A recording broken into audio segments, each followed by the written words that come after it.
would like to call back to order the August 1st, 2013 Board of Education meeting.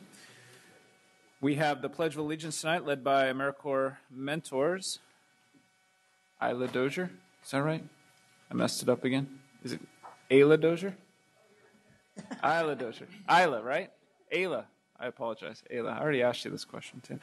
Ayla Dozier from American Legion, Benita Jones from Will C. Wood, James Damiani from Sacramento High School, Tatiana Grant and David Johnson from Hiram Johnson High School, and Sheree Beasley, who I'm told is not here tonight, but she's from Arthur Benjamin Health Professions High School. Ayla, did you sing at graduation? It was very nice. Yes.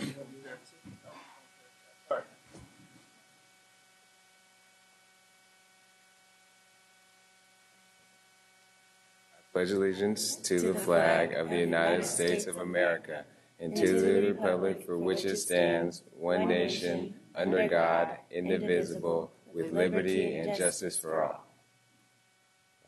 Hold on.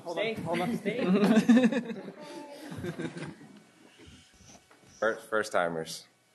6 dedicated AmeriCorps were mentors this past year throughout the district. These members served students at 4 of our SCUSD high schools and 1 middle school. These schools included Will C. Wood, American Legion, Sacramento Charter High School, Hiram Johnson, and Health Professions High School. As mentors, these individuals showed a great deal of dedication and commitment to our students.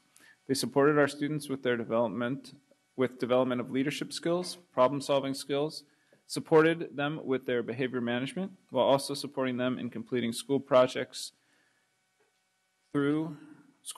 and tutoring these students when needed. All 6 AmeriCorps mentors served as great positive role models for these students as well.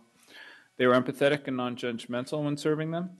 They listened to what they needed, and they supported their youth with gaining confidence and setting goals. They not only supported them with academics and social and emotional support, but they also supported our teachers and other administrative staff by sitting with students in their classes to support them with classroom management. No words can describe the appreciation Sacramento City Unified School District has for our AmeriCorps members.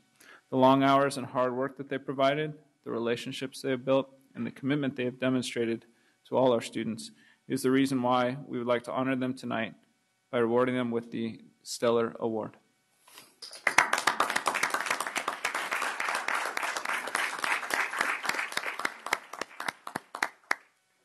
If you'd like to say something. Oh. or if you don't. It's really up to you. Thank you. Thank We have this. Pleasure. We didn't prepare for this.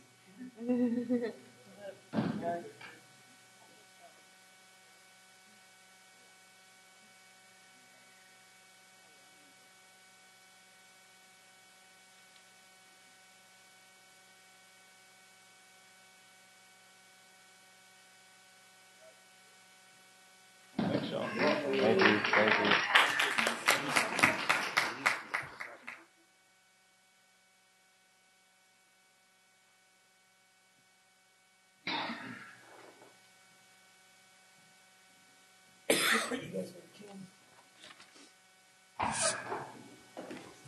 This meeting of the Sacramento City School Board is being videotaped in its entirety and will be cablecast without interruption on Metro Cable 14, the Government Affairs channel on the Comcast and SureWest cable systems.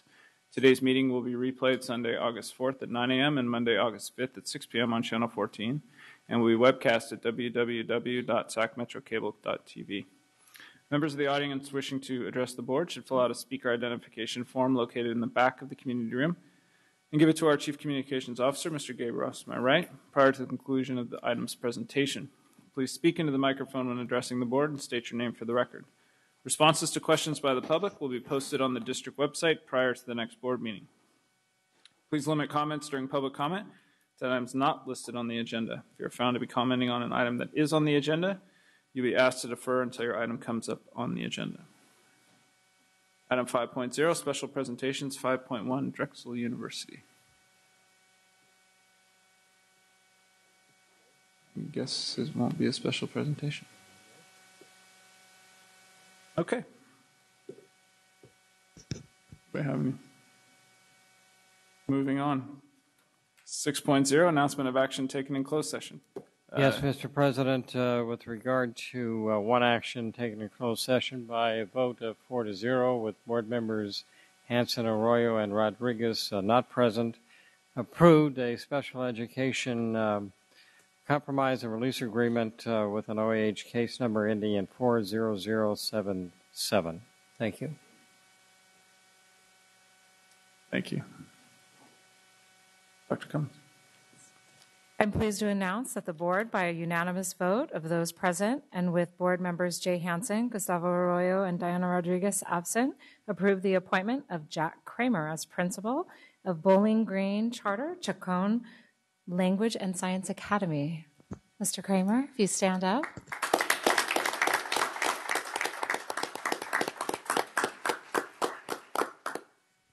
We also have, four more, so I'm also pleased to announce that the board, by a unanimous vote of those present and with board members Jay Hanson, Gustavo Arroyo, and Diana Rodriguez absent, approved the appointment of Chase Tafoya as Assistant Principal and Site Instructional Coordinator of Elder Creek Elementary School.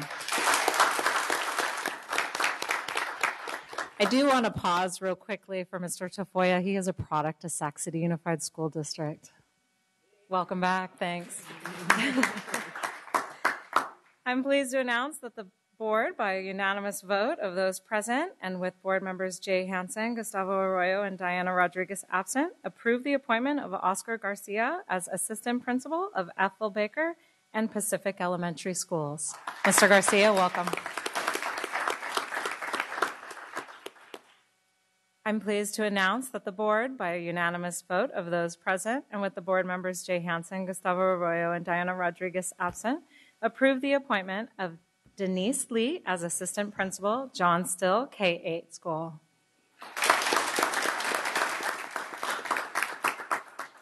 And last but definitely not least, I'm pleased to announce that the board, by a unanimous vote of those present and with board members Jay Hanson, Gustavo Arroyo, and Diana Rodriguez absent, approved the appointment of Tiffany Ballard as Assistant Principal, Leonardo da Vinci K-8 School. Welcome.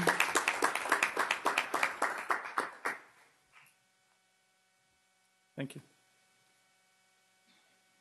Item 7.0, agenda adoption. I will move the agenda.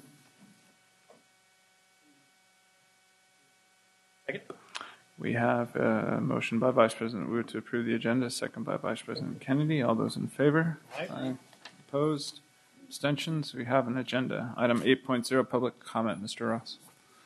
We have 3 comments on 8.0 from Lawson Stewart, Jessica Arriaga, and Darlene Anderson. 4 comments on 8.0 with our 4th comment from Ralph Merletti.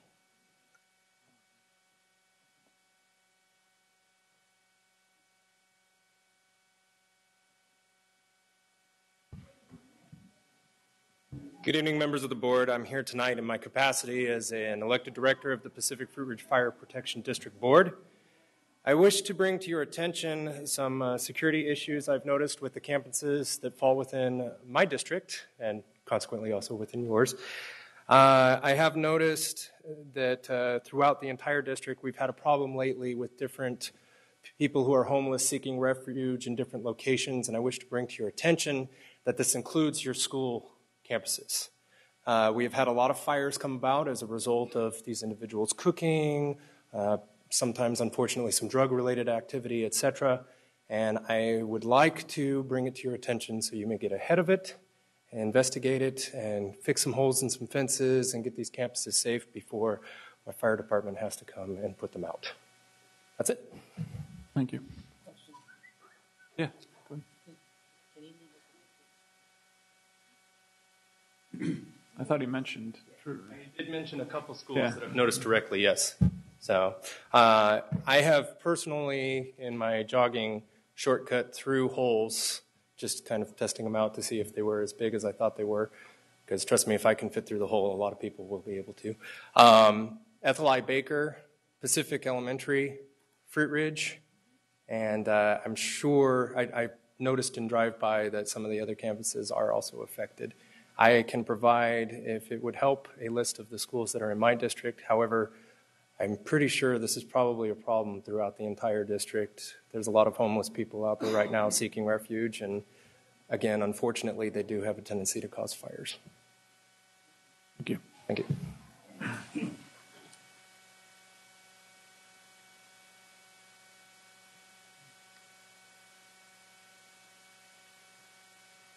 Hi, my name is Jessica Arriaga. I just wanted to take this time to let you guys know that as parents, we are learning about LCFF and how it applies and the rules that are implied in it. And I know that this is new to the district as well, and I just want to extend an olive branch to let you know and give you the opportunity to let us learn together so that we're not opposing each other. You know, we're going to learn one way or another, and you're going to learn your way, and it'd be a lot nicer if we learned and got on the same page so that we're not always on a conflicting end. So I really think that it would be really important that we start engaging and having some real conversations about how we can bridge this gap and have some real conversations.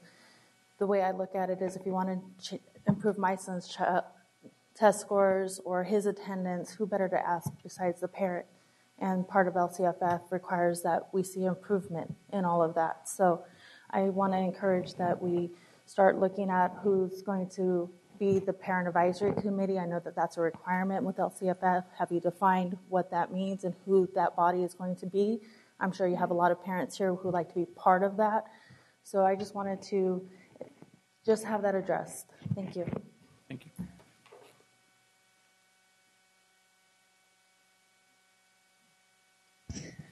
Good evening, board members, Honorable Board President Jeff Cunha. I got it right. I want to come and address the letter that I got from the placement office. I should thank you for ensuring that I did get a response about the number of children who are going into the alternative programs. What I'd like to say is that public education is a service expected by what the law requires, that a student be placed in a public institution to become educated.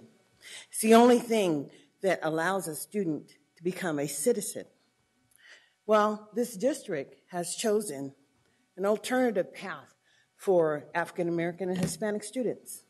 And quite frankly, they have become comfortable with it because all the way up into the 8th grade, you know who's coming to your program. And then in the 9th grade, you created a path to cover up what the district had failed in miserably, is educating Latino and African American children. Well, in that sense, you are disparately impacting African American and Latino kids. You're denying them an opportunity to participate in a community which we are all born in America. And you are failing miserably because you have no intent, because you think that you're giving a student a wonderful opportunity to get a high school diploma, allowing them to graduate with their peers that they've never attended school with. But quite frankly, the certificate of completion is just that, a piece of paper.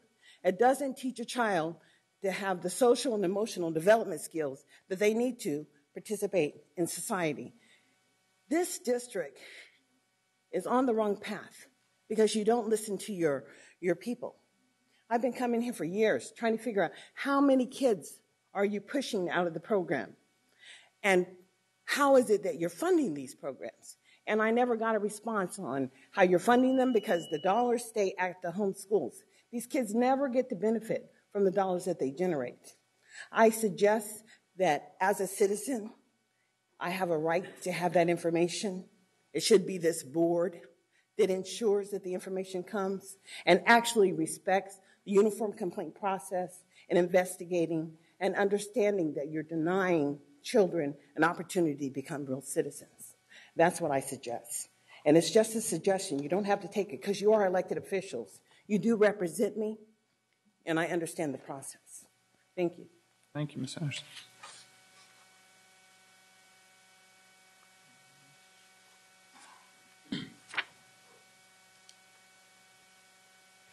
I'm Ralph Merletti from the Fruit Ridge area of South Sacramento. At the latter part of last meeting on July 18th, I noticed that in the budget part of the booklet that we could get up front there, the Gay and Lesbian Center put on a workshop for LBGT youth on district money of $575. I've not been able to find it on the school site, but today I found last year's conference, No Time to Lose, on integrated community services. I looked through much of it, and a large part was on bullying and perception and how to deal with these problems. I agreed with some of these areas. Certain areas I didn't, including listing Planned Parenthood as one of the sources for information or help. Being mindful of Pope Francis' recent comments about inclusivity and respect. In other words, not marginalizing, but respecting the person and welcoming them in. I would say that we should be careful on this. Remember that he was talking about the person, not the lifestyle. So my viewpoint is the same as the Pope on this issue. And what I would say is next time, make sure that controversial conferences and things like that are more easily available to the public from the beginning, rather than having to do a search for it or trying to find where it is or so. When you list things like that, make sure we know easily where to find it. Thank you.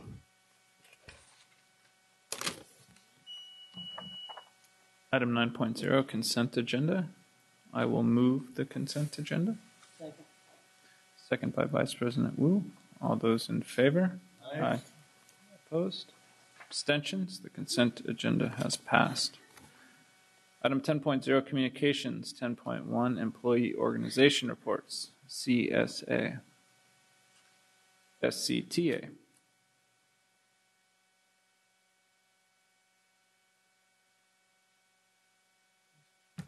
Good evening. My name is David Fisher, and I'm second vice president of SCTA, and also the bargaining chair. And I have two children, one going into the third and one going into the sixth grade at Peter Burnett this year. I've taught for 18 years at C.B. Wire Elementary, and anyway, let me start out on that. Over the last several years, our members have made millions of dollars in concessions in an effort to help the district balance its budget during bad economic times. We've negotiated loss of pay due to furlough days and even direct deduction from our paychecks in order to try to keep class sizes low, and we know how that turned out. We've increased our medical copays dramatically. We've increased the number of years required to be vested in retiree benefits, and at the same time, our workload has increased because of cuts in support services and increases in class sizes. And of course, several hundred educators have lost their jobs due to layoffs. Of course, our students have sacrificed. Some of them have had their schools closed. Some have lost their librarians, their school nurses, their counseling services, and by having their instructional time cut because of furlough days. They've seen their class sizes increase in the primary grades from 20 to 25 to 29 to 31, even higher in some grades. And of course, they've had to deal with unclean classrooms because of the lack of custodians. Even the community has sacrificed by voting to raise their own taxes at the state and local levels to do their part to support public education. So now, with the economy finally improving and state funding finally increasing instead of decreasing, our members, as well as students and families and community as a whole, should reasonably expect that teachers should be rehired, class sizes reduced, services that directly affect the teaching and learning in the classroom be restored. Instead, I believe the board is going to hear a report tonight from the new CBO that claims the district may not be in position to restore these cuts, and in fact, may need to continue to make more cuts because of past lack of budget discipline. Those are his words. It appears that all the cuts that were made directly affected the classrooms. And while our members and students were suffering because of our sacrifices in trying to get the district get it straight, the district apparently was not exercising sufficient discipline with expenditures on consultants and administrators and who knows what else. As a teacher of a school that was closed, I can only speculate that perhaps my school of 500 preschool through sixth grade students would still be open if the district had better handled its internal business practices. So, while of course we agree the district should increase budget discipline, as this report will say, we are still wondering what was being done at the district level and administration level while our members and students were sacrificing. In fact, SCTA is concerned that the district still may not be getting the message. We see that the district plans to hire a brand new cabinet level person in a new position that hadn't existed before. So going forward, we hope to see evidence that the administration of the district and the school board are serious in doing their part. We've already done our part. Thank you very much. Thank you. SCIU.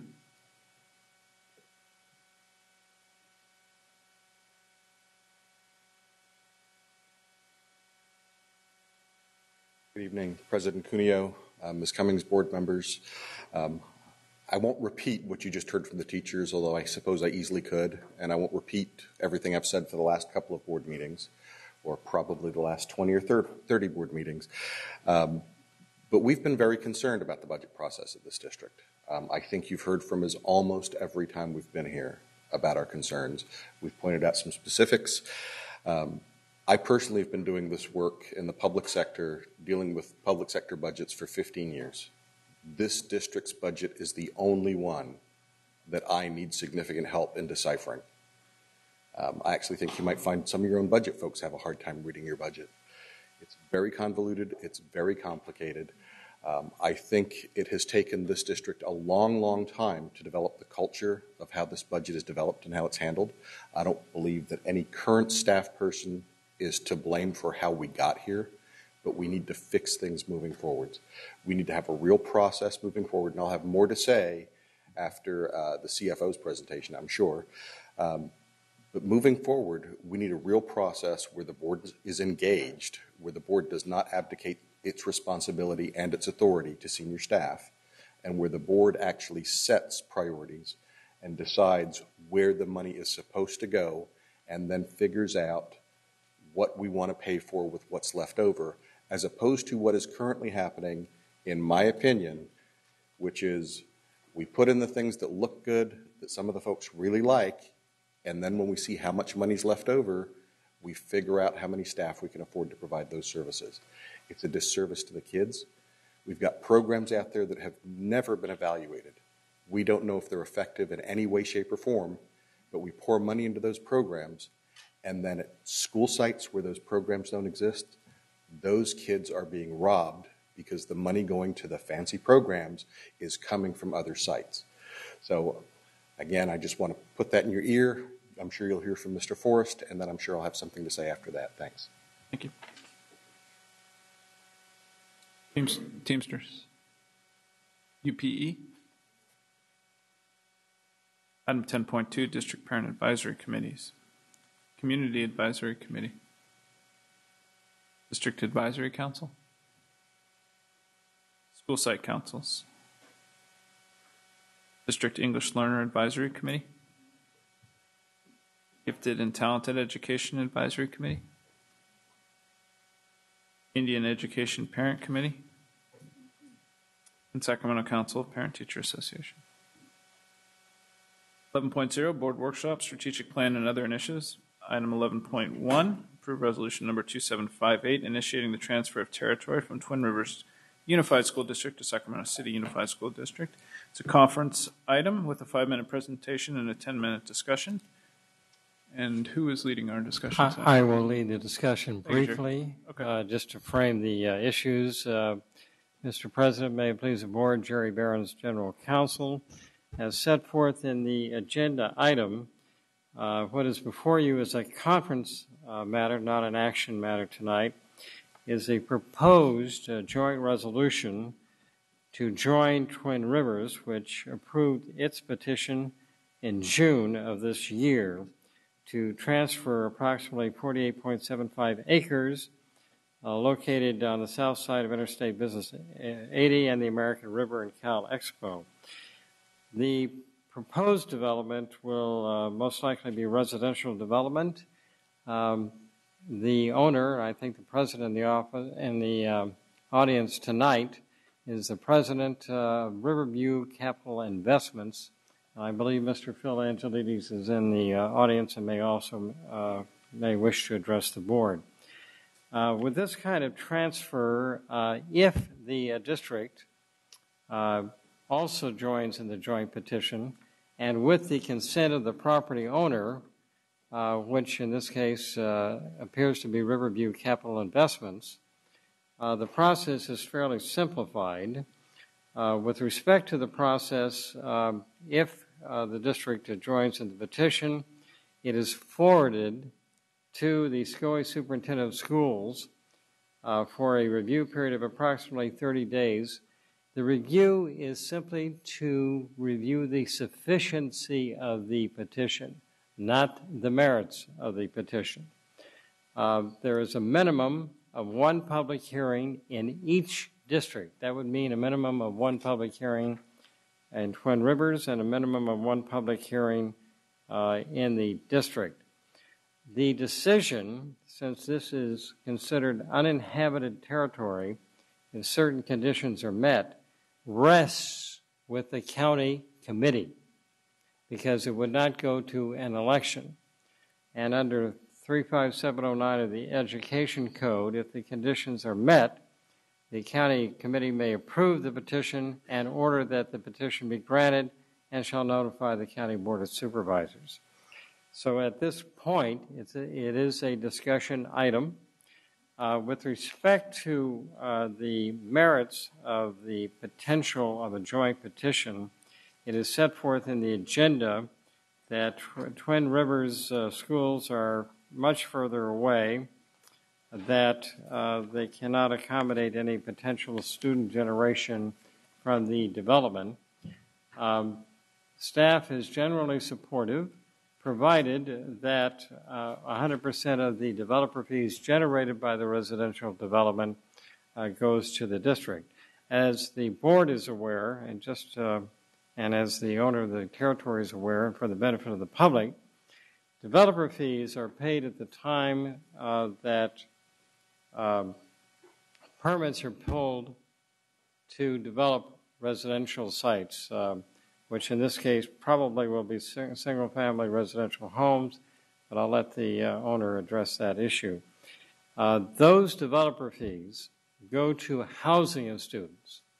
That is their purpose. So that is my presentation regarding the law. Certainly it is within your discretion as to whether or not to approve your petition as a joint petition by a proposed resolution, 2758, which is not before you to be approved tonight. That concludes my legal presentation. Thank you, Mr. President and the board. Thank you, Mr. Barnes. Mr. Ross, do we have public comment? Or I guess Mr. Angelides is here. Did you want to give a presentation as well? And then we can ask for public comment after the presentation. That'd be fine. Thank you. Thank you, members of the board. Phil Angelides, President of Riverview Capital Investments. Appreciate the time tonight. Just a couple of very quick comments. First of all, for the record, the entity that currently owns the land is McKinley Village Investors, an entity of which Riverview, my company, is a partner. Encore McKinley Village LLC has a contract to purchase the property, and we are working with and representing both the partnership of which I am a part as well as the existing owner. As council indicated, we are seeking as the landowner via talking to the two school districts, Twin Rivers as well as Sacramento City Unified School District, to transfer this territory because of the logic it makes to do so. On June 11th, we were before the Twin Rivers Board, and by a vote of 6 yes, none opposed and 1 absent, they approved a resolution to initiate the territory transfer, and we would like the Sacramento City Unified School District to do the same. It makes eminent sense because of the proximity of the schools to the site. We do plan currently to develop about 328 single-family residential units on this site. It's designated in the city's general plan as planned development, and we're currently going through the entitlement process with the city. As council indicated, it's virtually impossible to get kids from our site. He didn't quite say that. That's my characterization. It is virtually impossible to get young people from our site to the schools in Twin Rivers.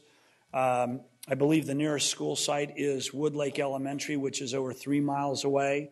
All these schools, whether it's Rio Tierra, Martin Luther King, Woodlake, are really accessible only by traveling over the river and by freeways. So every trip would be a long trip. And I think Twin Rivers has indicated that from their perspective, this makes the most sense. So we would like to see this territory transfer proceed forward. I'm really here along with Megan Norris, who works with me, to answer any questions that you have about this process and our desire to work with both districts to submit a petition to the county committee so that this territory transfer can be effectuated. Thank you. We're going to have public comments, so if you want to take a seat. You want us to? Yeah, you go ahead, because if board members have questions, then you can be available. We have 3 public comments on this item from Laura Barrett, Ralph Merletti, and Darlene Anderson.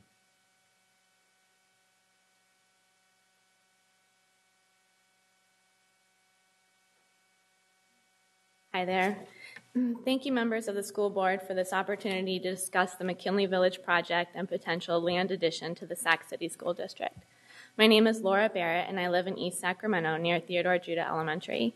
My daughters will be going into kindergarten and 2nd grade at Theodore Judah this fall.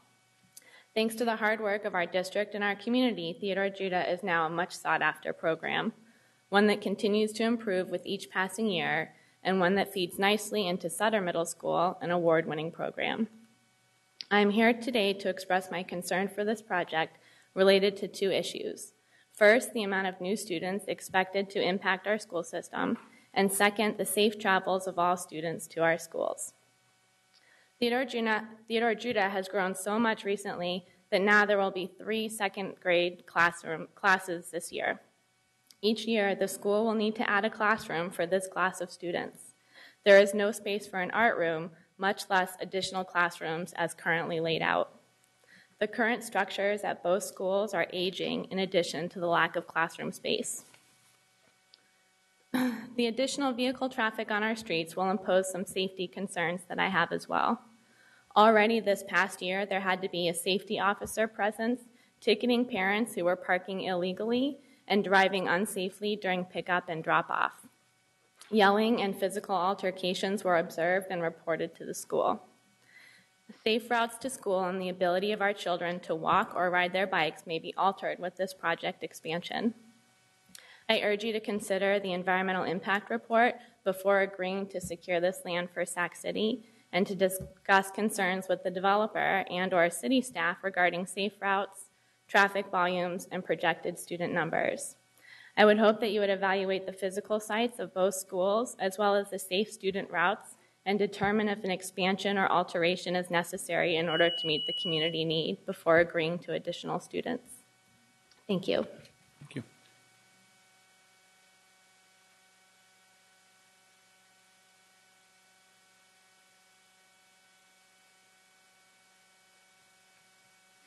Again, I'm Ralph Merletti from the Fruit Ridge area of South Sacramento.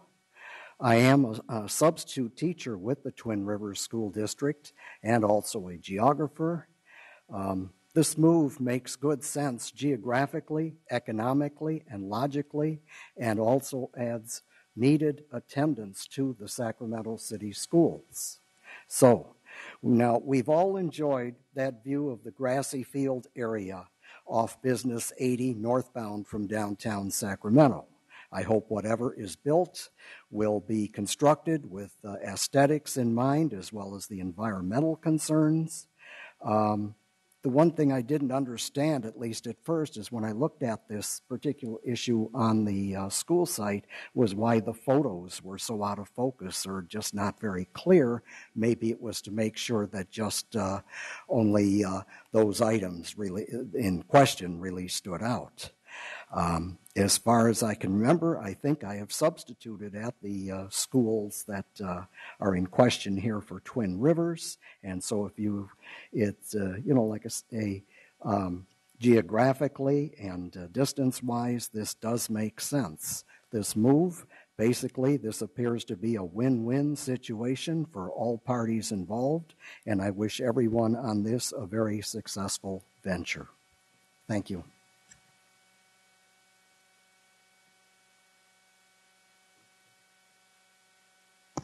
Darlene Anderson once again.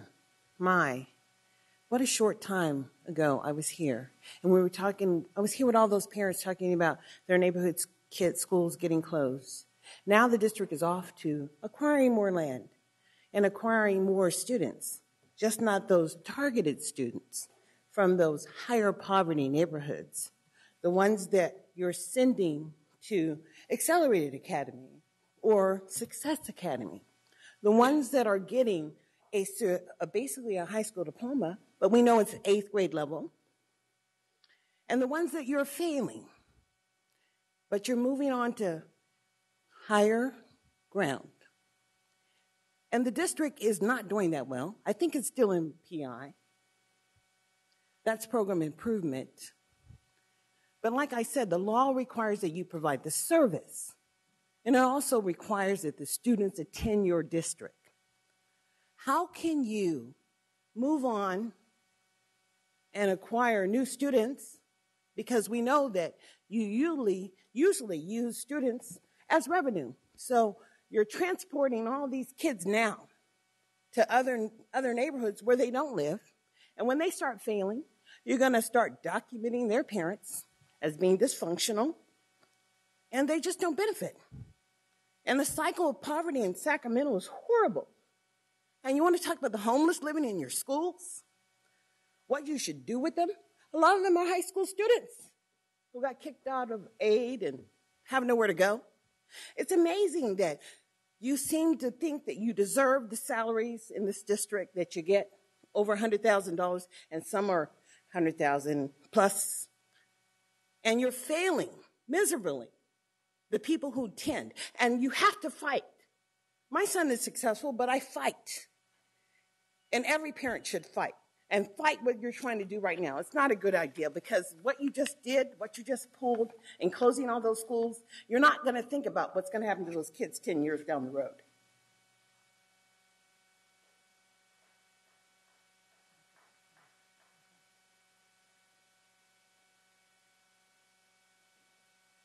So, this is a conference action tonight. I don't know if you want... Just conference. Bring it back in 2 weeks on an action item. We have Member Arroyo. Thank you, President Cunha. And I don't know who on staff can help me with a couple of questions just in terms of Theodore Judah and capacity. 2 questions that I have is, how many students do we project more or less to be absorbing from the new development, even if it's just an estimation? And then the enrollment capacity of Theodore Judah. So I can try to help here. So about 3 or 4 weeks ago, I sat down with Laura Barrett, and a number of other constituents in my community, and there were a number of issues that were brought forth, including how many kids, what's the capacity at Judah, what does it mean when, I guess we're looking at a 2015 date of some homes actually being up and families moving in. So I asked basically a series of 5 or 6 questions that talk about, I can just read them. What number of children are we expecting? What's the time frame?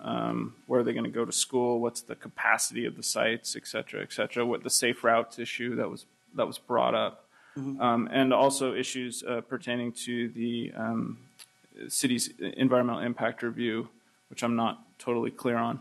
So I don't know if the staff, and I asked that from staff a week and a half ago. And I don't know if we have answers at this point in time. My understanding is we were close when I talked to Ms. Allen last time. Do we actually have answers? We have a couple more that we're gathering information, and we'll make sure that we report out to the public as well as to all board members. We should have those in the next couple of days. So that's what I asked the staff too, is that once, and I can, here, this is the copy of my email. You can just read it. It's at the bottom there with the 5 questions. No, and I get it, and I think that it would be important for the rest of the board. I'm sure that they have very similar questions. Personally, from my position, I think that it's a great idea to absorb the development. I think that it helps the district in the long run. I think we are battling decrease in enrollment, even though it has stabilized. even though the arguments are made that we are sharply losing students, I think that urban district that this district is, it has stabilized. Nonetheless, any number of students that come into the district, I mean, it's beneficial. The only question is not a concern as much as a question. It's a series of 2 or 3 of them in relation to what I asked, basically the capacity of the school, the numbers that would be expected to be attending that school, and number 3 is what formula will you be using to determine capacity at that school? I didn't ask the third one. Okay, well, I would because it's a very relevant question given the fact that we've been using a set of criteria for capacity at some schools. Would that be the same one for this one? And sounds good. So, from my point of view, what I asked staff to do is to not only distribute it to board members, but make the answers public. So absolutely. Okay. I think that these are questions that staff needs to work to help the board understand as well as the public. Thank you, Member. Vice President Wu. Thank you, Mr. Angelides. Good to see you again. It's been quite a while. Can you describe for us briefly your idea of what McKinley Village will look like with the demographics of the homes that you're building, the community that you're trying to attract to McKinley Village? That will give us also a sense as to whether or not, for example, you're primarily focusing on a retirement community or young family community, a community that would be possibly having children and contributing to our school district in terms of the student population. So the site, and Ms. Norris is going to provide some booklets here for the board members. I don't know if we have additional for the staff, but I know we provided them to Kathy Allen, at least a brief little description of the project, which of course is going through the entitlement process of the city. We project 328 units, a range of housing types, from smaller single-family homes of about 1,200 square feet, all the way up to homes of, at the higher end, probably 2,500 to maybe some homes as close to 3,000 square feet. We also, in the project, are going to probably have a set of units that will have second units, quote-unquote granny flats, that are allowed as a matter of right, but also provide an affordable rental option. I would project today about 40 of those units that will be second units in the back of units that load their garages from the alley. So there'll be a variety of housing type. In terms of the eventual population, it's always hard to project exactly who will choose, but clearly people who want to live in an urban environment, they want to live close to jobs downtown, want to live close to Midtown, services you have in the East Sacramento area, Midtown area, including hospitals such as Sutter and Mercy Hospital. But essentially, it will be folks who decide they want to live in an urban infill community. In terms of who we expect, of course, it's only projections at this time, but we would expect a mix of families with children. We would expect also to have within the community couples who may not have children or individual professionals. And we're also designing a set of units here. We want them to be flexible, but a set of units here that will have master bedroom down so that folks who are a little older, who don't want to be climbing steps for all the living elements of the house, can have the living space, the kitchen, the den space, as well as the master bedroom downstairs. Very hard to give you, but I think it's going to be a good mix of folks, not just families with children. And in terms of timing, Mr. Cuneo, just to reemphasize, our current time frame would be that we will probably be under construction in 2014 with models open for sale in the spring of 2015. So the possibility, or if we stay on schedule, that come the fall of 2015, there would be students coming out of the project. I do want to say one thing. I think Mr. Cuneo's questions are good, but here's what we do understand.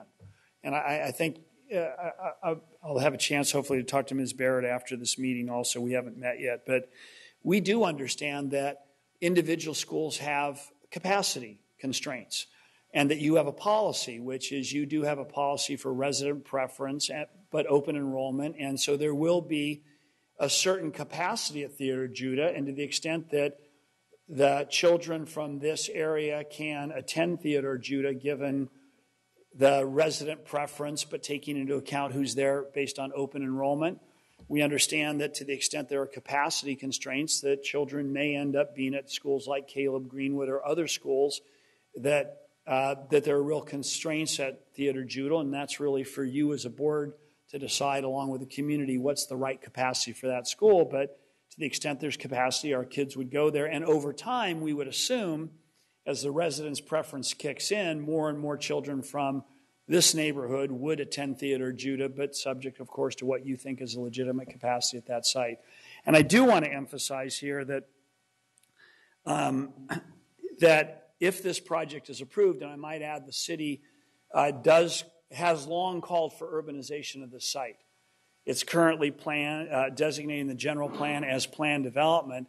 That really, from a public policy perspective, there's only one good choice. I mean, ultimately, you will have to make that along with the county committee, but one choice is for children to be able to have the opportunity to go to proximate schools in the city school district, have the opportunity for either walking or short commutes, or the other option is where children now have to go to elementary and middle school, have to travel miles, cross freeways, bridges, and rivers, and it just doesn't seem like a very logical outcome. The staff report indicates that the nearest elementary school, I think, is 4.8 miles, and they indicate the nearest middle school is Smythe Academy, which is in the River District. But it is a charter school. The nearest, I believe, regular Twin Rivers District middle school, I believe, is Rio Terra, which is in South Natomas, which is quite a hike. So I think this is by far the best. And in the end of the day, in terms of development fees, given our currently contemplated unit sizes, I think our average right now is about 1,940 square feet. Given the current fee structure, I think we'd be paying about $6,000 per unit, about $2 million in impact fees to also deal with the impact of the additional children generated by our project. I think one follow-up comment or question. When council was going through the legal overview of the project, there's kind of concern on my part, that the impact fees, the development fees, would be coming to the district that would be accepting the impact. And so I'm very interested in making sure that if we were to... That's in your court, sir. I know. I mean, I just want to share that with you. Yes, I hear that. And I will leave that to you and the Twin Rivers School District to sort out what you think is the right result there where the benefits flow to where the impact is. Member Rodriguez. Thank you, President Cuneo. Oh, for me? Yes. Nice to meet you. Nice to meet you, too. I have a series of questions, and one of them is about affordable housing. So I'm looking at your proposal here in this document. Perhaps you have a thicker one that's more available, that has more detail, but I didn't see what your plan was for affordable housing in this development. I also didn't see a listing of proposed housing prices in there. So can you explain a little bit more about that? So first of all, we hope in terms of ownership to provide a mix of housing opportunities. The site is probably there's constraints to the site in terms of getting the full mix of what you might be able to do in a much larger context. But so right now, just for context, the city has an inclusionary housing ordinance. Actually, urban infill housing is exempt from that.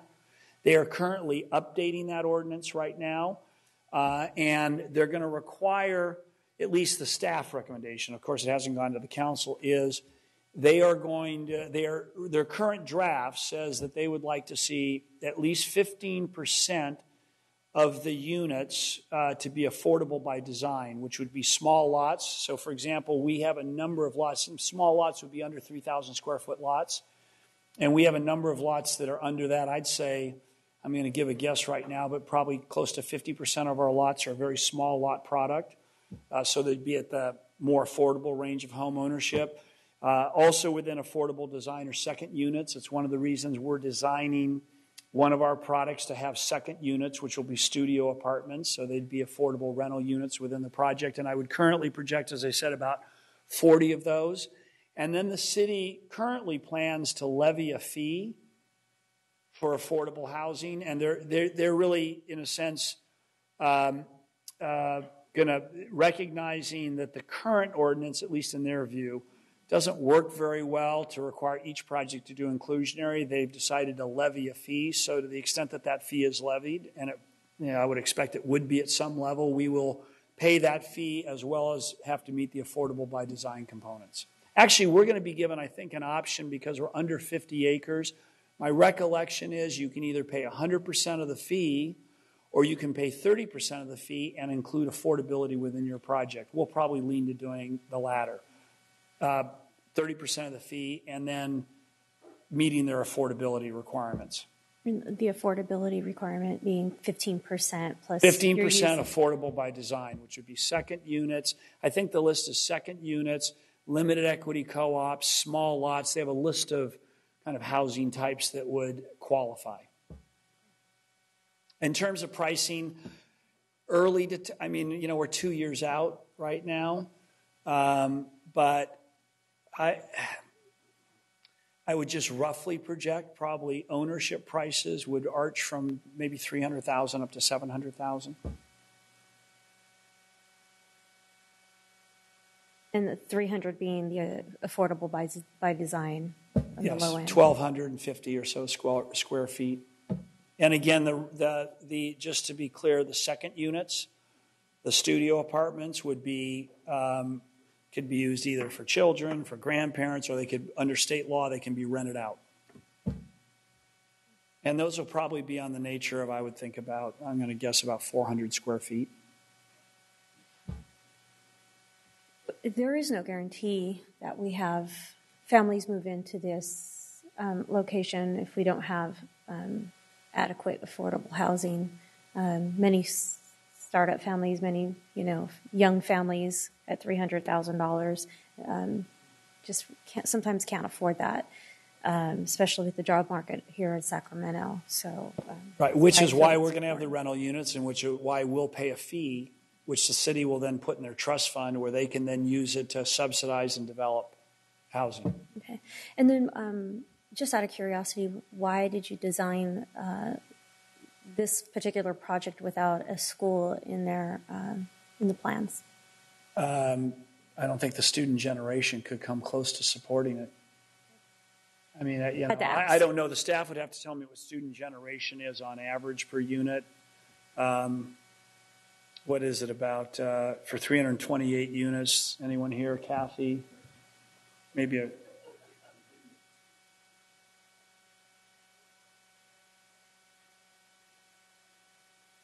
maybe a couple hundred all in. K-12, certainly Kentucky, I think, does it. And, like I said, you obviously know that there are available slots within different city schools. And the alternative here, again, it's you are a policy-making body and you can determine what you look at, but we're going to go through a pretty arduous entitlement process with the city. But it's been in the general plan for years to be urbanized. I think the real question from my perspective in schooling is, does it make sense for these kids to go to Sac City Unified, or does it make sense to have the parents and the children traverse 4 or 5 miles, get on Interstate 80, get on Highway 160, where there's no possibility that any kid here ever will traverse to those schools by bike or walking. There'll be no relationship between school and community, and that doesn't seem to make any sense at all. If you really look at these boundaries, they're kind of an accident of history, and I just don't think we ought to perpetuate an accident of history. That kind of a funny side note is when we first went to Twin Rivers, we went to meet with Mr. Ball, who's the facilities director. When we walked in, he looked at a big map on their wall, and he said, "Are you sure this is in Twin Rivers?" Because their map didn't show it being within Twin Rivers. It was actually cut off. And we said, yes, it was. He said, because I thought it was the River District, and I was going to tell you, get out of here. He said, but looking at this, there's no way we can reach these kids. There's no way we can bus the kids, and there's really no way we can serve the kids. So I think that's really, in my view, the choice. And again, in terms of capacity concerns, that's something that you'll govern by your policy. I mean, if Theodore Judah can take 570 kids, and I think that's the capacity number I've seen roughly, it means that you'll govern who gets to go there based on resident and open enrollment policies. I'm not certain who can answer this next question, but what is the cost to the district? I know that we're going to be, should we push forward with this resolution, we'd have to submit this to the county superintendent, and then I would assume that there's maps that need to be drawn, official maps and plan development and stuff like that. So is that a Sac City Unified School District cost at that point? Is it a shared cost between Twin Rivers or shared cost between the developer and Sac City Unified? How is that going to, what's that look like in the future?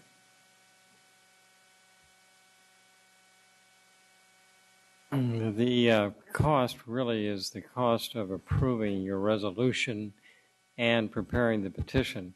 From then on, essentially the cost of the public hearings and the other processes, it will be a SCOE cost, but they could also defer to the districts to try to pick up that cost. So there is a cost associated, but this is a fairly minor territorial transfer. The lead agency for CEQA compliance is not you.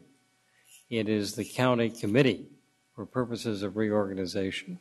So you would not incur that cost. One other thing, just for clarification, we had two options here in terms of how to proceed. One was under the law, and I think council would agree, we could file a landowner petition if all the landowners, and essentially there's one, concurred. And, you know, sometimes we've managed to agree with ourselves. But anyway, we could have done a landowner petition. The other way to do this is to come to the two districts first and ask the two districts to initiate a petition. When we met with Twin Rivers, they thought it would be better if the two districts initiated. And we concurred that it made more sense for us to come to you, so have you visit the issue first, then send it on to the county committee. So since we're talking about an acquisition of land where we gain the land, Twin Rivers is giving up their land, is there an exchange of monetary or consideration of any sort? No, it actually, neither district owns the land. And as Board Member Wu pointed out, and it's up to you as the board to have it clearly understood if you did proceed, and this is not the owner's responsibility as pointed out by Mr. Angelides, that the economic benefit is the developer fee paid at the time permits are issued. So if you want to be assured that you will have, in exchange for the burden, 100% of the benefit, then you would condition or try to verify one way or the other with Twin Rivers that you will receive 100% of those developer fees. But that's within your sound discretion as a board on how you want to proceed. I think at this point I'd like to ask our acting superintendent if we could do a cost-benefit analysis on this, so we could direct Mr. Forrest to do something, a write-up for the board, in that because developer fees are in essence a one-time fee that we would collect. And so how much are the costs that we are going to have to bear to pay for the processing of the acquisition of the land or the transfer of the land coming to Sac City Unified versus how much of the fees that we are projected to receive. And then also, it's hard to determine at this point, but maybe a proposed population of students that we would expect to see should this development be developed in its entirety. Thanks. Vice President Kenny. Yeah, just briefly, I think that in some line of this line of questioning, we're losing the fact that we are a school board charged with educating kids in our area. And I mean, you know, there are the benefits of the one-time, the development fees, which are not insignificant. There's also the ADA issues and other things. But all of that aside, these aren't cogs we're talking about. These are kids living in this area, and you know, logic should rule the day occasionally. That, you know, sending kids across a river and over a freeway to go to school when there's other alternatives doesn't serve the kids in our community well. I agree with Mr. Angelides that this was a designed accident, and really, I mean, it's been a kind of a joke in the development community for a very long time that this has been in the Twin Rivers District, and it never belonged there, shouldn't be there. We should be serving the needs of these kids because we can do it better than anyone else. That's what I think we should be focusing the discussion on. I'll be brief. I did have an opportunity to sit down with obviously some of my community members, and I'll make plain what I told them there. We aren't the city council, so those issues to me are not what's important here. And I'm generally in favor of the land transfer. It's a reasonable and good faith decision, and I'll just read what I read. I'm generally in favor of the land transfer as it adds children to our school district, gives these children a better education, assists with our fiscal issues, and lessens the impact that Twin Rivers would have on my community. I don't want Twin Rivers buses going to and from in my community. I also want my community, which is contiguous with this development, to have more say over the schooling that these children will receive. I am biased. I think our school district can give them an infinitely better education. I also think there are more options in my area, including Caleb Greenwood and Kit Carson, which is going to introduce an international baccalaureate track for these families and kids. You know, the wisdom of the development is not for me to say. What is for me to say, though, is if this development goes forward, I think they should be Sacramento City children. Now, the comments, though, that I take away from my constituents are good ones. They're not something to be just tossed aside, because what they go to is the heart of our education system and how they're going to respond to this development if it does, in fact, occur.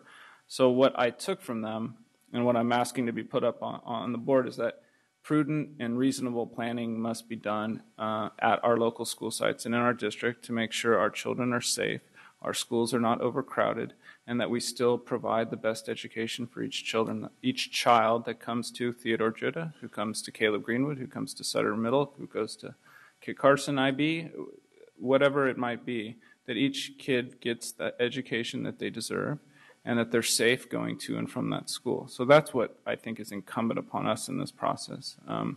The actual transfer to me makes imminent sense. Our ability to efficaciously deliver the education for these kids is what's going to be of my primary concern over the next 2 years. And I thank my constituents for coming forward now, because a lot of times in this district we have somewhat of a tendency to get into a bind in a emergency situation and react in that way. They came forward and they asked good questions and they brought issues to the fore that will allow this district to plan accordingly for the future. And I'm looking forward to the answers to my questions to be made public. And I just believe that in general, it just makes more sense that these kids they're going to be part of our community. They're right there. All the walkways, all the thoroughfares, they're coming right into East Sacramento.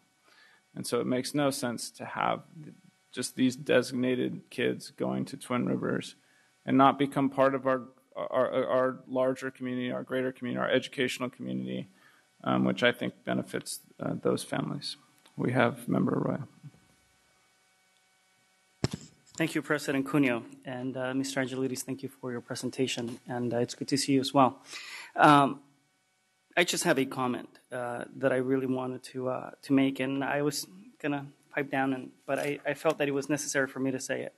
I do agree that the priority is serving the students and any students that may come with this development. This development is going to come there, and it does make sense that the district serve those students.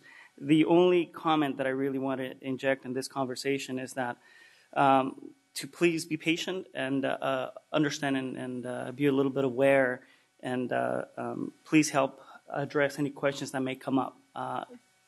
We are in a very sensitive moment in that, as Vice President Kennedy, it doesn't make sense to send students over a river or over a freeway. Just recently, we did send students over freeways and over transited schools as we shut down 7 schools. So while the circumstances are significantly different, the impacts to a lot of the parents and a lot of the students are not necessarily that different. So when questions do come up, please understand that, those things are very real to a lot of parents and a lot of students in the district. Thank you. Seeing no more board comment, that will close the item. Thank you. And I thank you very much for your time, and to the extent the staff, we're in communication with the staff, whatever answers we can provide, happy to do so. Thank you very much. I just add one thing before I go, just for your edification. When we were putting together the financing for this project, which is a pretty tough job still in Sacramento, the housing market's come back a little bit. It's a little bit like the patient's been in a coma for 8 years, and just because you're ready to check out of the hospital doesn't mean you're ready to run a marathon. It's still a tough deal. I mean, obviously, I just want to tell you that one of the considerations always when people look to finance a project like this, one of the first questions is, what are the schools like? And I will just tell you that means that we then had to dive in and learn as much as we could beyond what we knew as members of the community. And I will just tell you that when it was all said and done, I think what was very positive was not just obviously the quality of the schools most local to this site. And by the way, my youngest daughter was an alum of Sutter Middle School. It was also the range of offerings that the district had, whether it was West Campus or the prospect of Kit Carson and Caleb Greenwood being IB. In the end of the day, I think it was a very positive story to tell about the range of offerings that were available to students within the schools. And I don't know that that would have been the case 10, 15 years ago. So I just wanted to pass that on to you. Thank you. Thank you. Item 11.2, approve the 2013-2014 district budget update and revision. State budget approval by Mr. Ken Forrest. It's a conference and action item with a 20-minute presentation and a 30-minute discussion.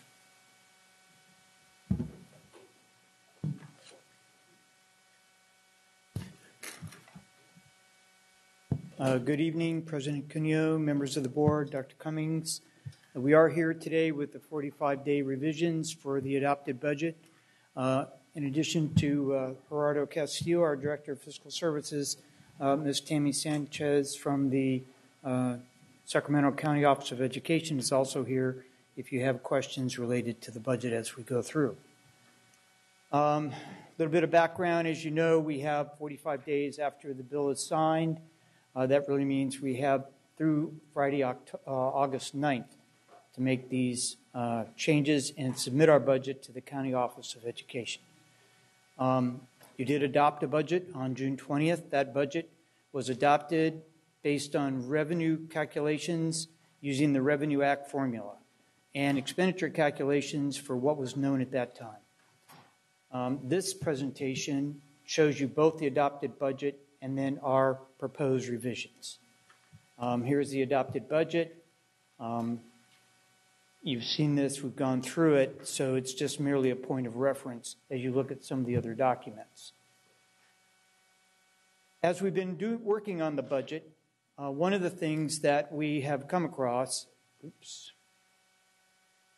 is that we have some major business process and system inconsistencies with many of our business support systems. For example, we have been telling the board we've been attempting to get a detailed report. We attempted to get a detailed report of the FY 13, fiscal year 13, and we're currently still unable to do this due to system limitations. We're probably one of the bigger customers that Escape has, and there is a timeout limitation, and the time necessary to process that report causes that report to fail. So we're working with Escape to get that fixed. You will see, however, and we're furnished with a document, we have added a significant amount of detail to the website, and I'll discuss that a little later. So we also have some other issues, not just in the budget system, but timing issues. Things are taking time before they get posted to the system, making some of the information less than consistent and less than usable on a daily basis. So we're working on those. We also have a budget development issue. Our analysis tells us that our current budget system, ESCAPE, is inadequate for the detail that we believe both the public and the Board of Education desires to have related to its budget. So we are investigating what alternatives we will have. We will work quickly to provide the board with an update on how we can improve the budget system itself so that there's more detail associated with where the money is being spent. So we are having a problem, as you know. While there are those who believe we do not have a structural problem, we still continue to spend more than we take in. And our adopted budget did that, and this revised budget still does that. So we're trying to do as much as we can for the kids in the district, but we're going to have to realize that we do not have the funds to do this. So we're recommending procedures that will prevent additional expenditures unless ongoing revenue is identified to support them. It isn't just that revenues have been insufficient. We have expended our reserves. We've gone over this before, so now as you see when we get to the later pages, we're going to be dealing with a very low level of reserves, which makes any issues in the operational side of the house difficult because it will require a budget reduction somewhere else. So it's our recommendation that expenditures be redirected to the core mission. While we know that will mean some reductions in less than core mission, we're not sure how we're going to get the reductions required without looking at those areas. So as we go through, we'll show you some areas of reduction and then some things that we're going to need to do in the future. So our recommended improvements include a lot of things. First of all, more timely posting of all transactions. Currently, there are many transactions that are not posted except at the end of the year. It's our position that we will start doing an end-of-month reconciliation on all accounts by the end of October. And we'll be working with ESCAPE to provide some user-friendly operational reports that are produced and then transmitted out to all of the budget managers. We need to look at our chart of accounts. It was mentioned, I believe Mr. Arnold mentioned this evening, that our budget system is one of the most complicated budget systems around. And others look at other school districts and say, why does our system look this way? I think Mr. Arnold was very accurate in his assessment. It's taken years for this budget system to grow into what we have today, and that there's no single point at which you can look at it and say, well, this is where we started to lose what might be called a more standardized chart of accounts. So it is my recommendation that we work starting almost immediately to revise our chart of accounts, stay within the California Standardized Account Code structure, but restructure how the budget is looked at. The standard methodology used by almost all districts in the United States today is fund, location, function, program, object. California adds resource and goal. While those are important for meeting state requirements, the average human being just wants to know how much money do I have in my budget as a budget manager. And so it's my recommendation that we move quickly to move our budgets into a more location or budget location focused manner that people can start to understand. How much money does this school have? Then we'll break it down by the resources as mandated by the state chart of accounts and show them where the money is coming from and where it is being spent. This is timely in that it will allow us to conform to the local control funding formula and track the money that is derived from the kids in those categories that we've discussed, and then how that money is going from where it's derived to where it's being expended. So this is a big undertaking. I don't want to make light of this. This will take some time to do correctly. And as we do it, things will be in transition, but We'll show you a report tonight that I think will help people make the transition. I've already mentioned this. We need to post transactions in a timely manner. We need to automate the workflow. Currently, we have lots of paper going lots of places with lots and lots of signatures. Our current system does allow for an automated workflow process with an automated approval process, whereby you receive notification of an approval that is required.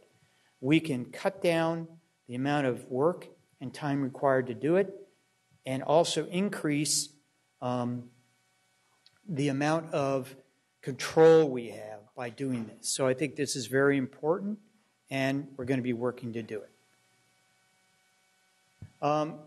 The budget system itself, as I mentioned, needs to be fixed.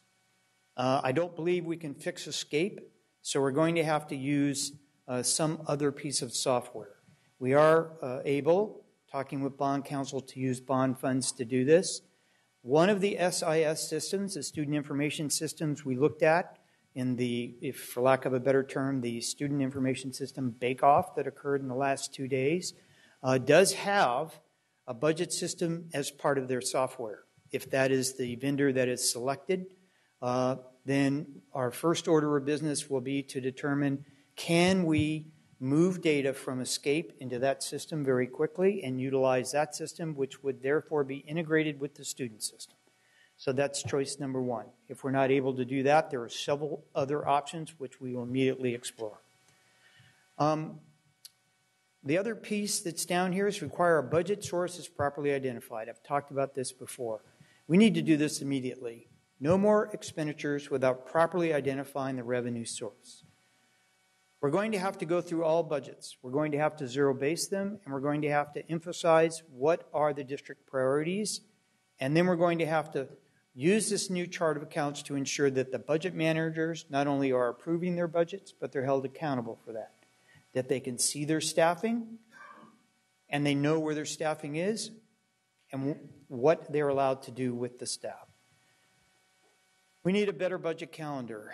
One of the issues that we're dealing with tonight directly relates to the late reporting of information that, had we known, we would have made adjustment prior to adopting the budget. So we'll work hard to make sure that that calendar is well publicized, but not only that, that all stakeholders are aware of the deadlines, and then we have to have budget accountability. We need to improve the professional development for the staff. Currently, we have no staff who can generate reports. So those two bullets kind of go together. We have no in-district reporting capability. We must use what Escape provides, and some of the reports are inadequate. So we need to improve the professional development of the staff so that we can have our in-house reporting capability. We also need to upgrade training materials and post to the website how to read and use Sacramento Unified financial and budget information, a kind of how-to guide, and that would go along with reports which we're going to be publishing. The other recommendation is a response from the board to the board question last week. It is my recommendation that we change the district budget revision policies so that any change, major change to the budget, would require board approval. Any major increase in revenue, any increase in expenditures, and also any major shifts of program. So this is my recommendation, and I'm sure that we'll be working with the superintendent to present this recommendation to the board. We would maintain board ratification of routine budget transactions. I don't think you want to be bothered when a high school principal moves money from supplies to services. So that would just be information provided to the board. Develop multi-year reports and forecasts. I'll show you that we're well on the way to doing that. And formalize and document the district forecasting system. Tonight, questions were asked about demographics for our students, and we'll be presenting information about a different methodology to more formally institutionalize, if you will, how we're doing the enrollment and attendance forecasting. We need to continuously look at ways to improve the system. So here's a detail of the revisions to expenditures. We have what we're referring to as full-time substitutes. That was an unanticipated cost. That's about $750,000. The moving stipend for closed schools was not in the original moving budget. That's an additional $45,000, as was a library technician for one of the receiving schools. Additional funding for after-school programs, $150,000. And penalty for kindergarten audit exceptions. The auditors, as part of their annual review, have noted a penalty of $54,000 for inadequate paperwork, really, associated with full-day kindergarten. We're taking steps to ensure that does not happen in the coming year and assigning personnel to check on this. We mentioned the late identification of some additional special education needs. The line below that is our hit in the budget department. We basically underfunded special education based on previous year expenses by, we believe, $500,000. We did reach a settlement with the Teachers Association that will bring back librarians at the secondary schools, and this is the anticipated cost for that. And then the expansion of early kindergarten at these 3 schools. In addition, Priority Schools evaluation, you'll notice there's a $30,000 offset from a grant to that cost. This will evaluate those schools. And then we were able to obtain a grant offset $300,000 for linked learning expenses. We have removed, as part of the budget, a $120,000 increase to providing athletic transportation funding. We reduced the BITSA and PAR budget by $100,000. We eliminated an increase to the Connect Center of $50,000, eliminated the funding for an additional SRO. We reduced an increase for the Summer Fitness Program about half, $12,500, and we reduced funding to the Enrollment Center by $150,000. We eliminated a utility reserve, and we reduced non-school supplies $250,000. That was in a reserve. We've also eliminated the funding for TeachScape. In addition to these listed, prior to even dealing with this, there were other reductions. We have reduced additional increases in the facilities area. Those were pulled back.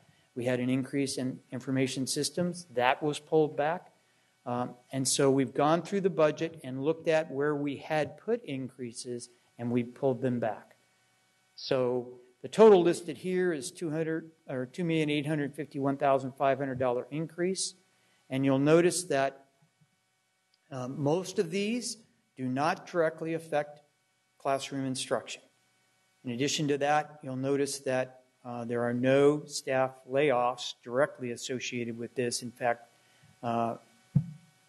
funds for staffing are going up. So where does that leave us? So you can see that we also had, as the board is aware, we were notified that our Medi-Cal reimbursement is delayed. That is shown here. We've reduced our anticipated Medi-Cal revenue by $720,000. And the revenue limit we show going up, that is the difference between what we had in the adopted budget and what LCFF provided. So you have the summaries here. The $2,851,000 matches the previous page. We then add everything together. Compensation remains approximately the same, 83.6% of your general fund budget. And the summary is that we will meet the mandated 2% reserve along with the revolving cash and storage inventory reserves. But we use a lot of the fund balance to balance this budget. So we're using approximately $3,152,000. That will leave us with a projected ending fund balance at the end of next year with $102,835 if we do not continue to look at ways to reduce expenditures. So, multi-year projections. It's a requirement, a good requirement in the state of California that multi-year projections be presented with a budget. We're presenting you with 3 different scenarios tonight. Scenario 1 is before you. It is a 3% annual increase. As was mentioned, I will mention, the school services has a lower number. Department of Finance and the governor have a higher number. So we're going to show you three different scenarios. The county office has requested that we use 3% for planning purposes.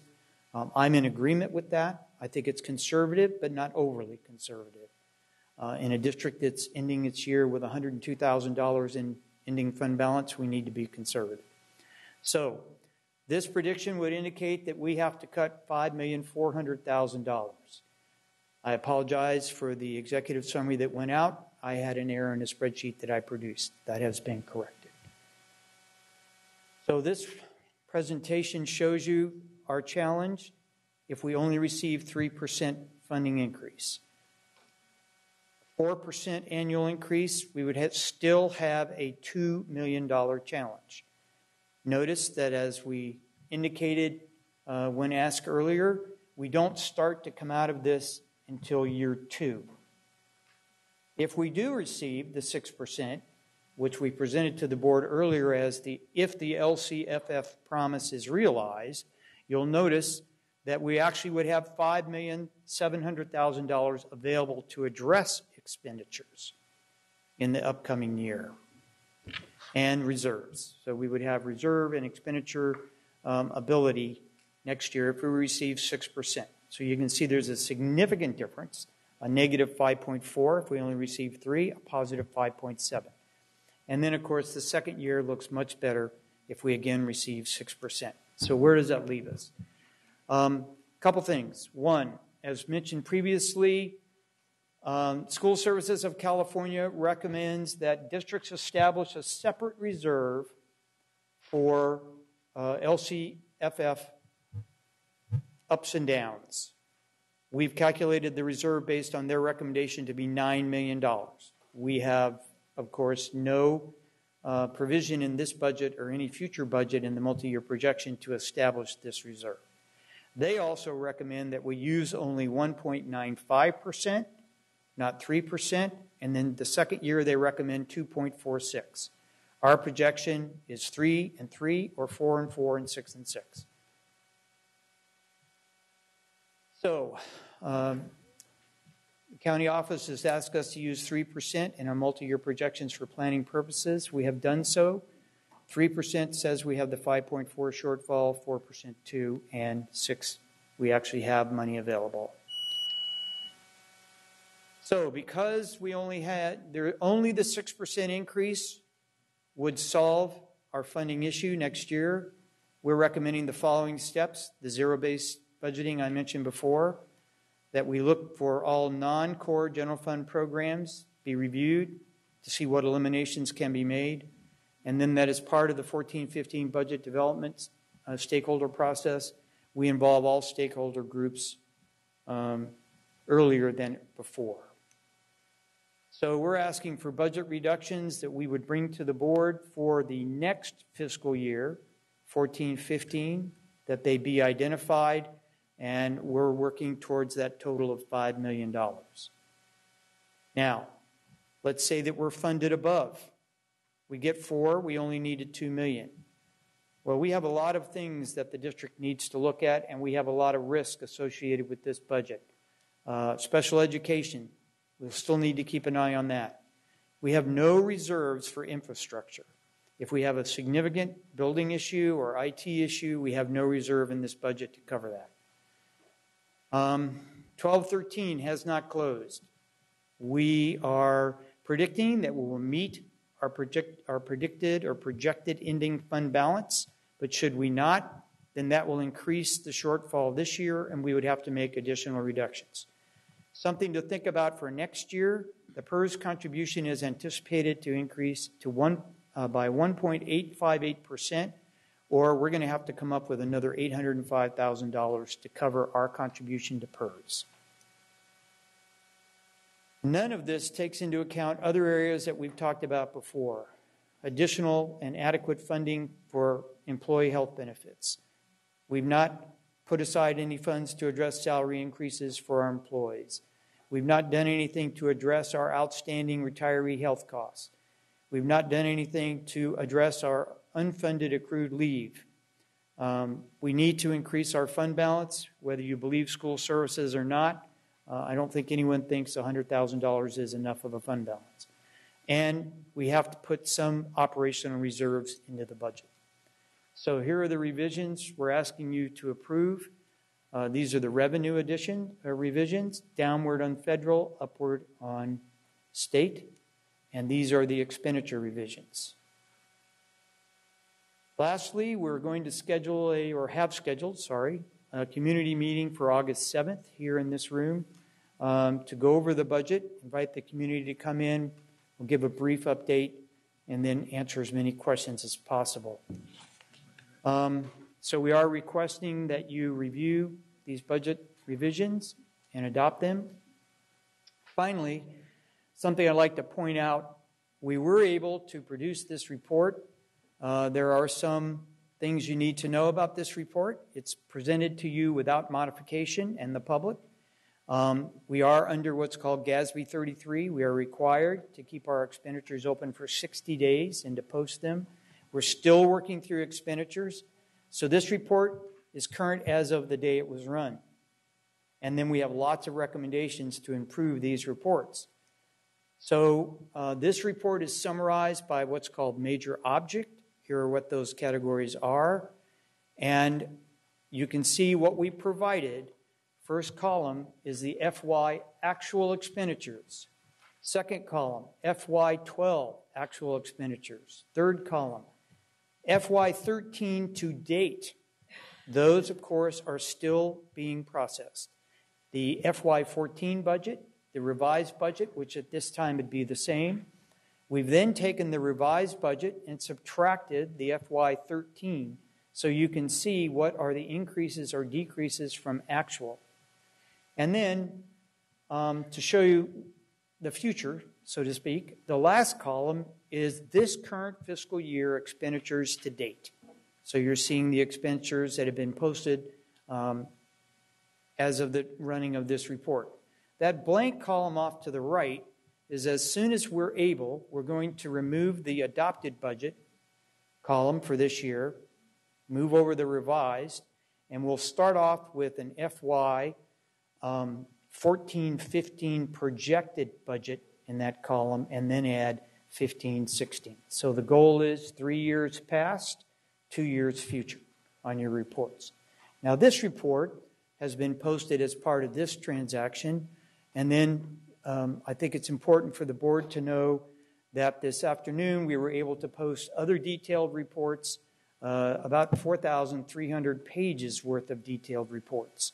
And we will continue to work with Escape to provide the reports in different sort methods, etc. So some of the detail that has been requested by the public from Escape is now posted on the website with additional detail forthcoming. Thank you. Thank you, Mr. Forrest. Do we have public comment, Mr. Ross?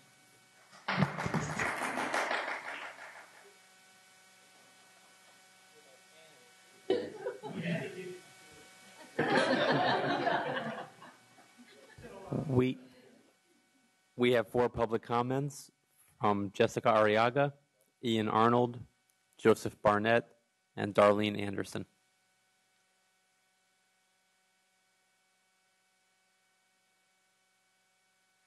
Good evening, board members. I like to also agree. We've heard a lot of good things today. I think that it's unfortunate that as a district we've gotten to this point, but we are where we are. But I think that for the first time I've come to a meeting seeing that I think the district is going in agreement with some of the things that we've asked for. You're doing a community meeting, engaging with the public regarding the budget. I'm appreciative of that. I think this is the first time that I've heard reassess, reevaluate your programs, what you have, go back to your core basics, see what's working, what's not working. And I hope that means that you're coming to the parents and asking the parents, what is working for you and what is not working? Cut what needs to be cut. And let's work together at best case scenario. If we can restore programs, what would parents like to restore? As well as if we have to cut programs, what is it that can be cut with the least impact to our children? Because as board members, you are making decisions and policies that affect my child's everyday life. And I would really hope that when you're making those decisions that you are engaging with us and understanding that these are our kids and this is why I'm here every other Thursday and all these other meetings, because I want to make sure that the decisions and the policies that are being made are in alignment with what I want for my child as far as their education as well as the education for the kids in my community. So please bear that in mind.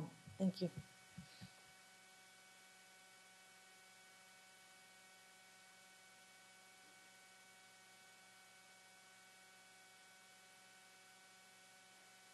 Ian Arnold, again, with SEIU Local 10 to 1. Wow, 2 minutes is going to be tough. I guess I'll have to really limit what I have to say. Let me start by thanking Mr. Forrest. I'm really happy to see that somebody actually did that amount of work. As I said previously, I couldn't make heads nor tails of the budget system in this district, which was really a shock to my system, given how long I've been doing this work. And I actually somewhat feel vindicated because we've been giving you some of this information anecdotally for about 2 years. And now your CFO has actually verified some of it. Zero-based budgeting, I think, is a fantastic idea. I know I've been talking about that since I got here. It kind of gets us away, I think, from what I will call the fiefdoms that we have in this district that have been here for decades. Folks get to run their own little empires. And they want to hang on to the same amount of money they had last year. Let's start with zero-based budgeting. But I'm looking at page 8 of Mr. Forrest's presentation, where he talks about sort of returning to the core, right? The district has always wanted to do wonderful things for kids, but we've got to start cutting what he calls the support, things that are not core. I want to caution you, be very careful when you look at what is core. Remember the Williams Act? Our kids are absolutely entitled to qualified teachers. They're entitled to the appropriate amount of materials, safe, clean, and healthy environment. Instructional aides provide great services in the classroom. We've cut them. We all know what's happened with the custodians. I don't think anybody in the district, from pre-kindergarten kids to the board president, would argue with me when I say cutting the custodial staff was a horrible mistake. Maintenance is costing us a fortune because we haven't done any preventive maintenance at all. I'll be very, very brief, I promise. But then let's start looking at some of the other issues that really are costing us more than they're saving. I would really seriously encourage you to take a look at the job description, for example, for parent advisors. We've all but eliminated the parent advisors in this district. Take a look at the job description. When those parent advisors stop providing those services, how many of those kids do we lose? Not only have we ruined those kids' lives, we've lost the ADA, just to put it into dollars and cents. So be very, very careful when you decide what's core and what's support. Thanks.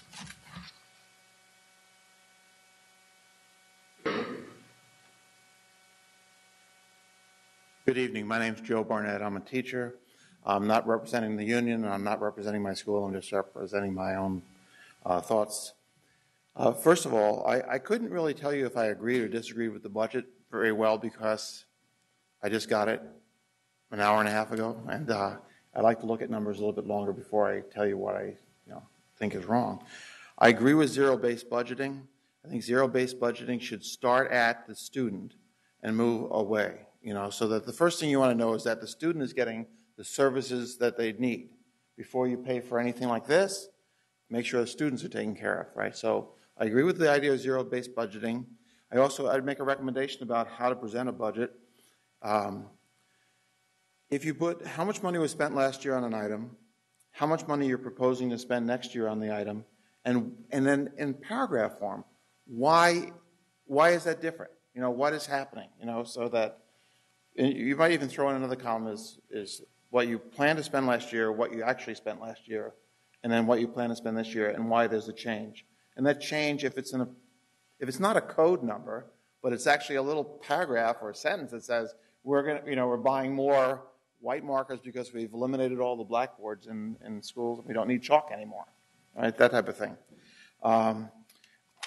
There was a statement in here that I just had a little bit of philosophical difference with, which was that you want to align the budget to reflect the district's organizational structure.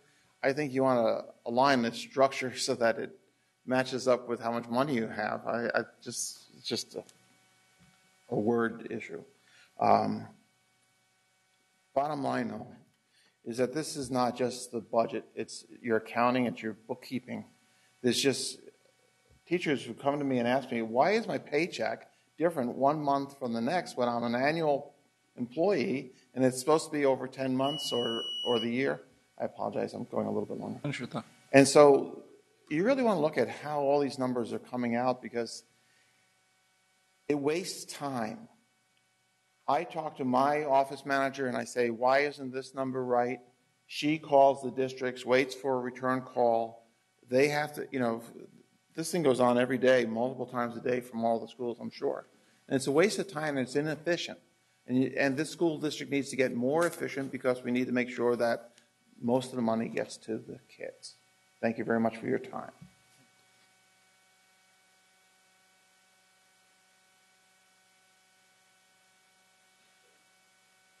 Good evening, and thank you for getting hired with the district and presenting the board with some real numbers. I think it's so important that we understand the impact of our choices on the community. Sacramento has paid a heavy price for not educating African American and Latino students because annually they go to jail. And it's costing the city and the taxpayers lots of money, when all the time we know that perhaps the behavioral program that we have established doesn't work. Pulling a kid out, putting him in Success Academy for a number of months, and then putting him back in his home school in the beginning of the year. You don't have any data to demonstrate that works. You don't have any data that demonstrates that in the 8th grade, when you pull these kids out and you leave their dollars that they generate at their home school, that's benefiting Sacramento. The 3 hours that they get and the wonderful program that you're giving them their high school diploma, it doesn't demonstrate that we're employing these people in Sacramento. So I think that in looking at the Common Core and understanding what Common Core means to many of these families that don't understand what public education is, it's going to be a benefit to have this young man in our district so that we can really start looking at the cause and effect of our choices over the time, and pulling the student outreach workers out of the classroom, out of the schools, pulling the parent advisors out that were doing parent involvement classes and teaching parents and families how to work with their children that were difficult to work with. I mean, there were classes that this district offered that they no longer offer. And there are just so many services for the families of the people who live in this district that are no longer offered. And then we train a few people that supposedly come and work with the staff at the school, and that works. And it doesn't work. We have to look at what we're doing, what really works. And I hope that we truly start affecting some of the choices that we have made in the past. Stop sending so many kids to this alternative educational programs that we have, and start educating them and making them citizens, real citizens in Sacramento. Thank you.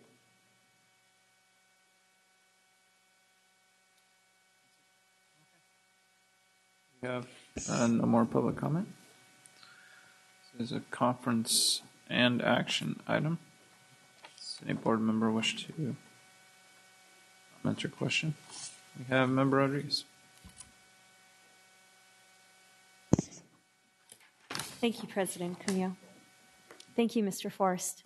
There have been many people that have come forward to this board from the public asking, or actually trying to educate the board about location, function, object.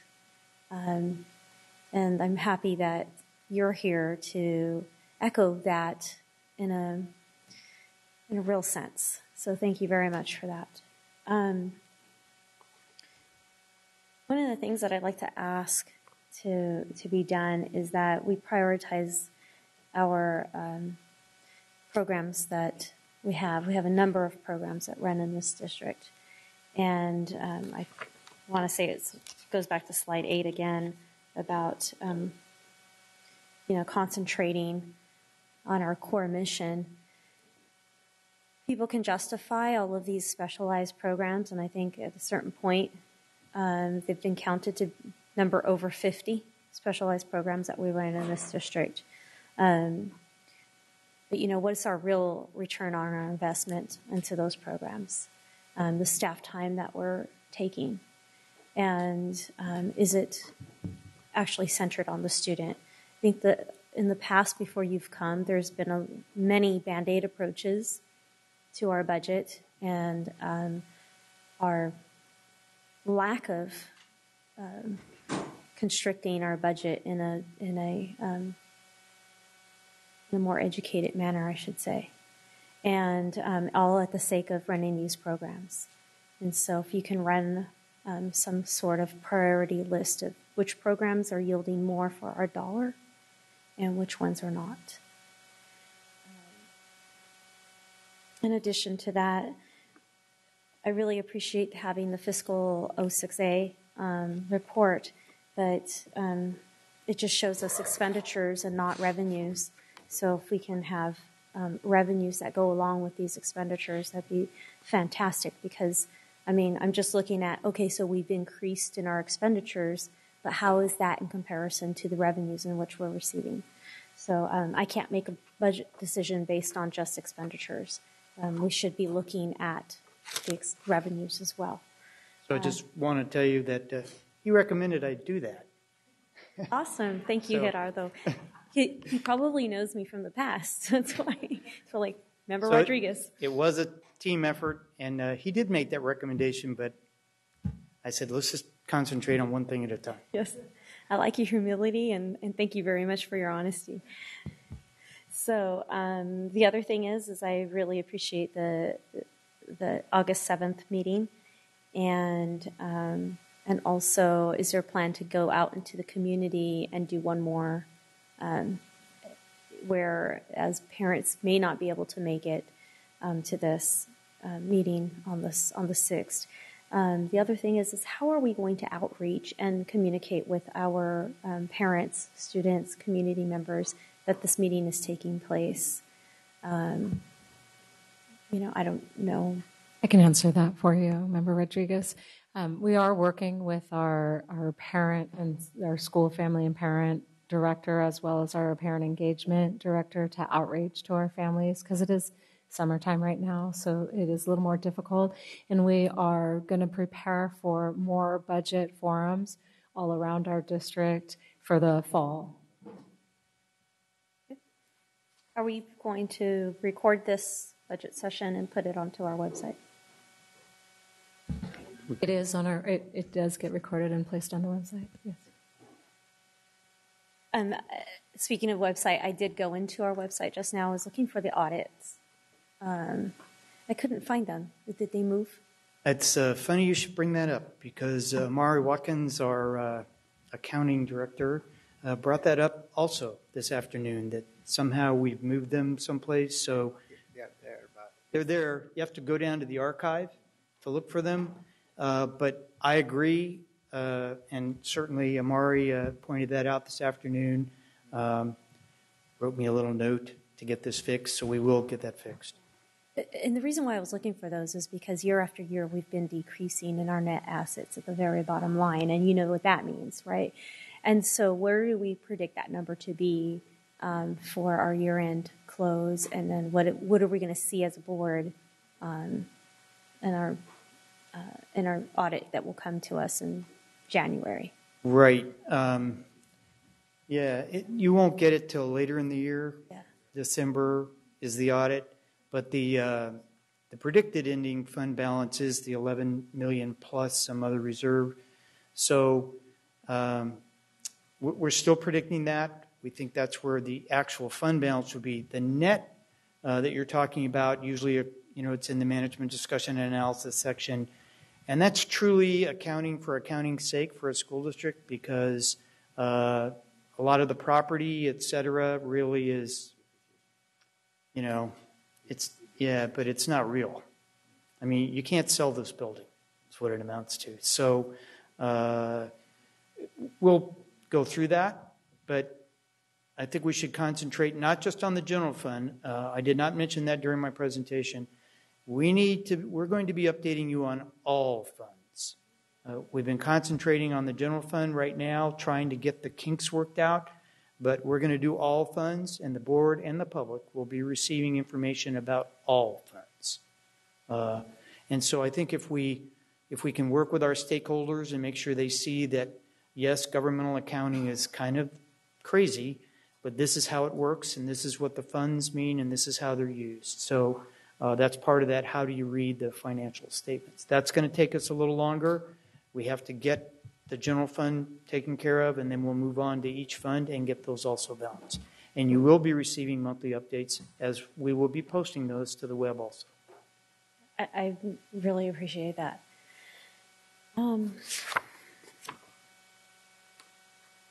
That's it for my line of questions at this point. Thank you. Member Pritchett. Thank you, President Cunha. First off, thank you. Thank you for listening to us. Thank you for listening to the members of of the public, our communities that were asking for information and making that available to them. It's deeply appreciated. I have one question. In some earlier versions of our executive report, I was reading of some expenditures or upcoming expenditures, and one of them was for the Men's Leadership Academy, and I didn't see that in this new. Am I missing it in this new? It's there. Let me back up. It's in a different spot, or I just didn't see it.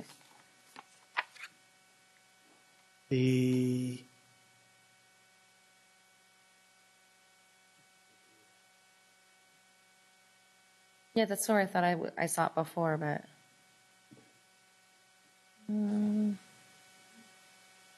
It's on the other list.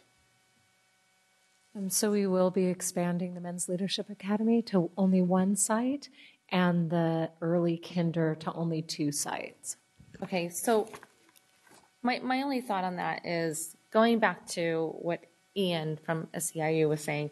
It's great to have these things that look good, and don't get me wrong, I'm all for parent academies, leadership academies. I am all for this, but if we can't get down to the core of what we're supposed to be doing, then we really need to outlook. So I'm hoping that you'll really look at that kind of stuff. And you know, we have a lot of different programs in Sac City, and I'm sure you're fully aware of all of them.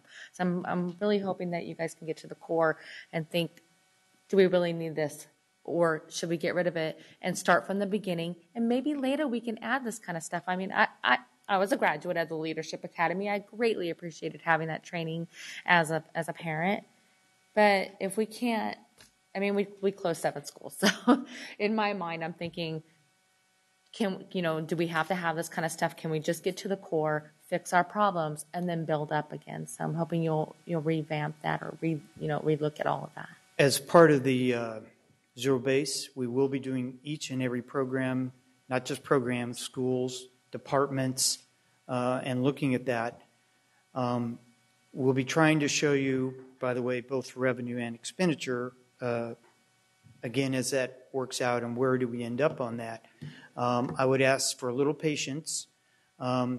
Depending on which student information system is selected, we'll be implementing that.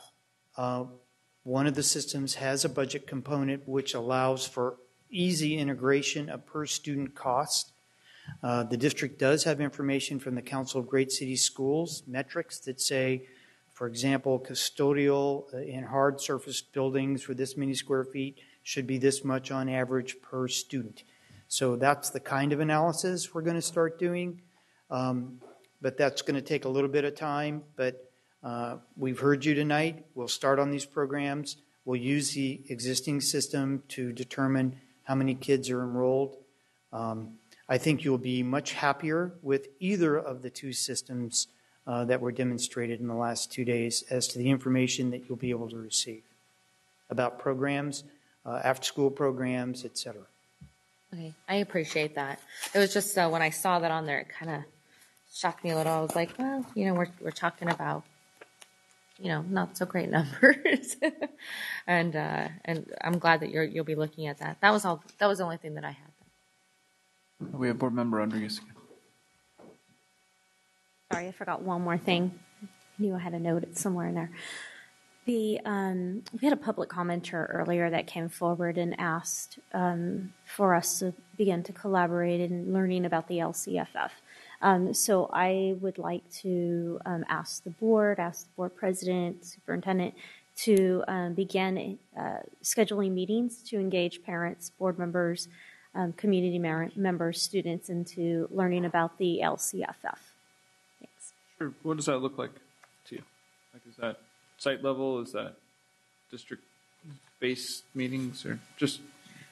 I think to begin with, we should do district-based, and then until we can get parents and board members a little bit more well-versed in LCFF, and then perhaps board members individually starting to take off in their own areas and being present at a meeting, but not running the meeting, but just being present and engaging community into learning, and then bringing back to share with the board what some of the feedback is coming. So, and the proposed August 7th, that's some of what you're thinking too. Is that in your, thought process? I mean, does that make sense to you? You're like, yeah, that's exactly what I'm looking for from our district, or is that? From the budget meetings are different. Budget meeting, right? This yeah. budget meeting here. Well, I think my vision for Ken that would be in the budget meeting would start narrowing down on some of these budget components, give them the opportunity to hear from the public where their questions are, and so that way you can start decomposing their questions for them and getting down to the basic level of understanding, so that all community members come forward with their questions, and then they have an understanding and an answer to their questions as well.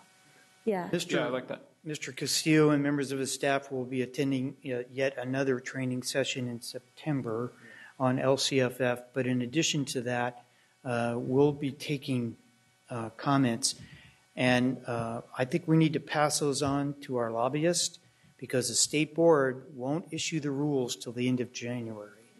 So the state is even asking us, the school districts, they are reaching out, how do we implement this? Because they know we are the one who do the work. So it's going to be a community, and I think it's a meeting a SCOI throughout the state, because I believe that they still don't know how they're going to implement that. They know what the total amount is, but they don't know the funding sources, the accounts.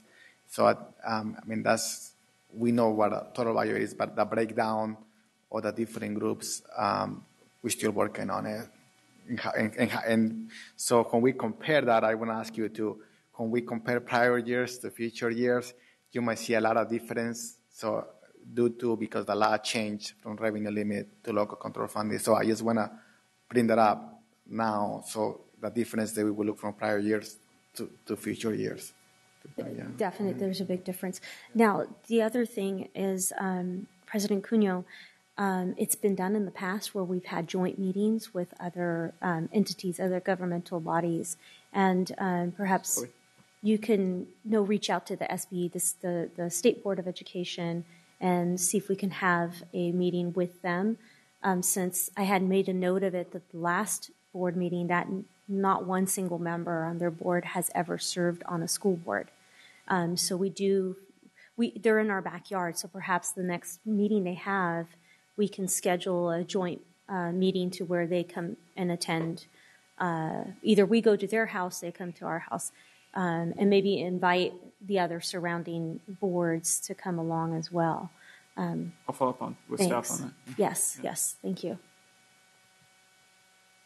Just thinking as you said that, you're telling me that the state is mandating that we do something, but not telling us how to do it, and they might pull the rug out from under us after we do it. So, sounds about right. So I just want to get my head kind of wrapped around what you're asking us to do tonight. So it's the 2.851 revision that you're asking? Yes, sir. Okay. We have a revision in revenue that's actually a downward revision of $1,981,967 due to the Medi-Cal, and an upward revision in expenditures to cover those items on the list. And those items they're under the heading detail of proposed revisions to expenditures, right? Yes. Okay. And so the cuts you're asking us to make are all there at the bottom, but I'm trying, and I went back, and what I did is I went back through our old, not old, but in June, the budget documents that we were discussing, and from what I can ascertain is that there were discussions among staff about various cuts to be made in regard to the programs that we were going to kind of try to reintroduce to the district. Is that a fair statement? Yes, sir. Okay. And that I just want to be clear for people, and you know, at least I can speak for myself. I going to the schools in the last year, the one issue that was kind of resounding everywhere was the lack of custodial staff and plant managers, and that has been spared. Correct? We're not cutting into them anymore. We're actually going to use the monies that we allocated in June towards increasing their numbers? Yes. Okay, good. All right.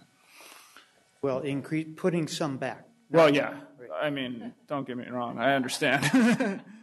The numbers at this point are so low. Restoring. Thank you. There we go. Okay. So, I just want, okay. And then I think it's been talked about a little bit by the public and also by some board members, but I just wanted to kind of, buttress and reinforce what's being said. In regard to the evaluation piece, which I think is critically important, and lo and behold, we now have a very robust evaluation shop in this district that, in my opinion, has kind of not been present in a while. Not that we can't evaluate, but that we now have the people and the tools to do better evaluations, which will make more sense about classroom learning and about the programs we're funding and how they impact classroom learning. So, I would urge staff to really try to bear down on the evaluation piece on the budget end. And we started to do this a little bit last year. I think Vice President Wu brought it up a number of times, the kind of bang for the buck analysis. It's where's our money going, and how is it being allocated, and what kind of results are we seeing or not seeing as a result of the specific allocations of funds. So now that we have a robust shop to do something like that, I really think that it behooves us to make more targeted evaluations of the programs that this district runs in regard to the money that funds it with. A couple issues that I had specific to the reductions, although I might be an outlier here. The proposal to eliminate the athletic transportation funding. Do we have any staff member who, now we did that last year. Do we have any staff member who can speak to any kind of consequence that occurred, what we learned last year as a result?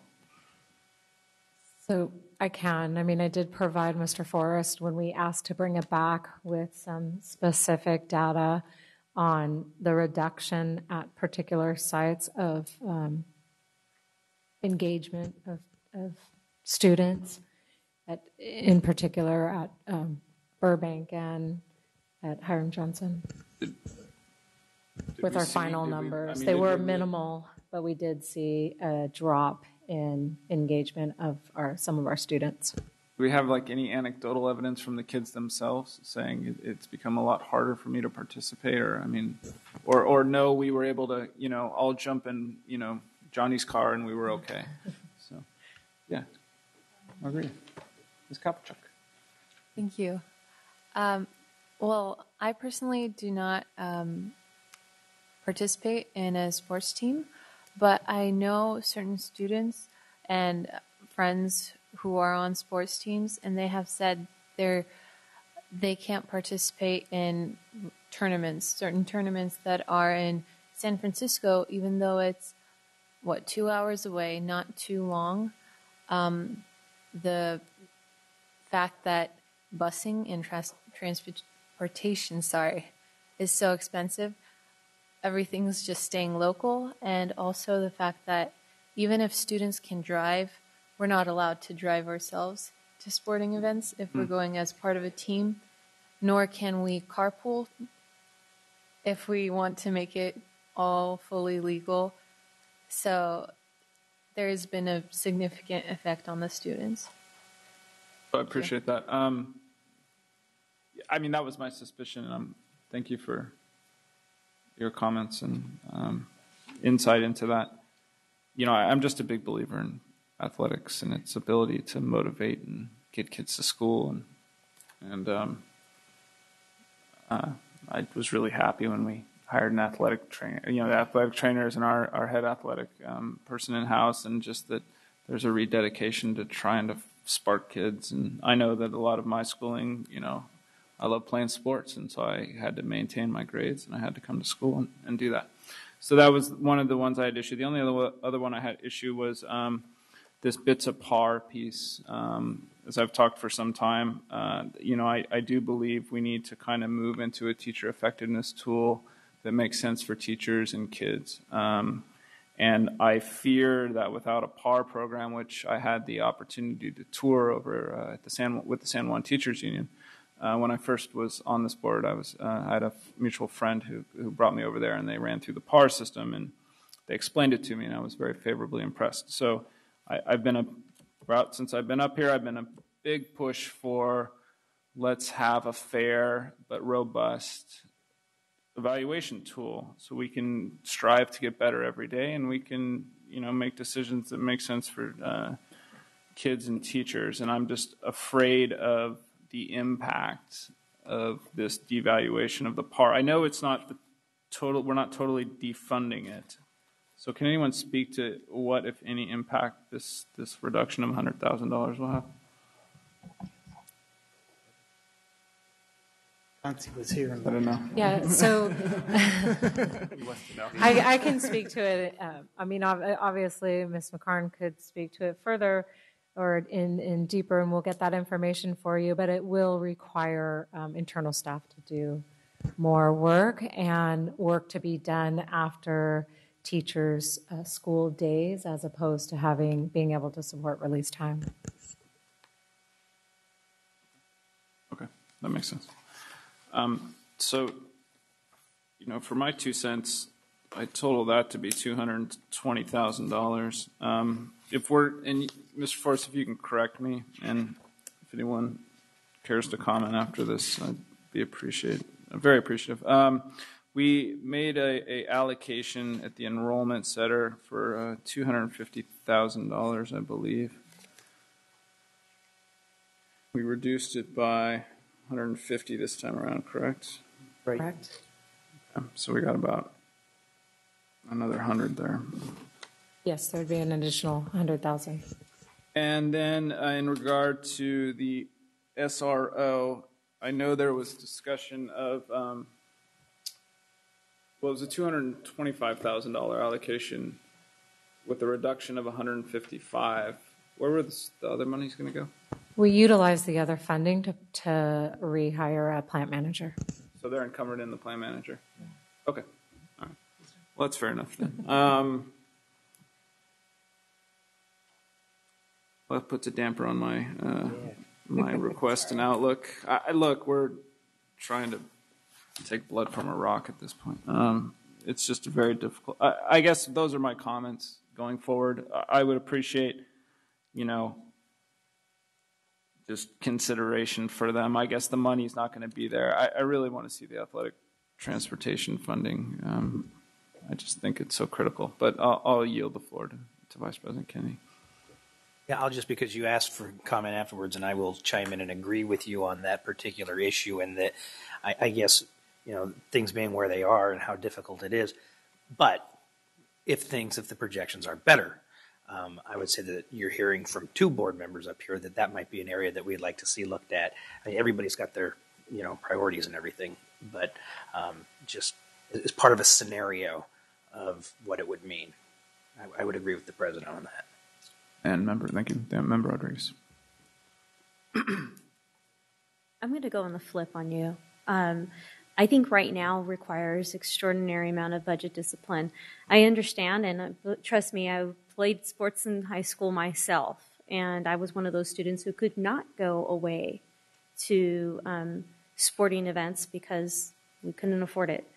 And so what we need to do is stick to what a plan is that's put forth, to us right now.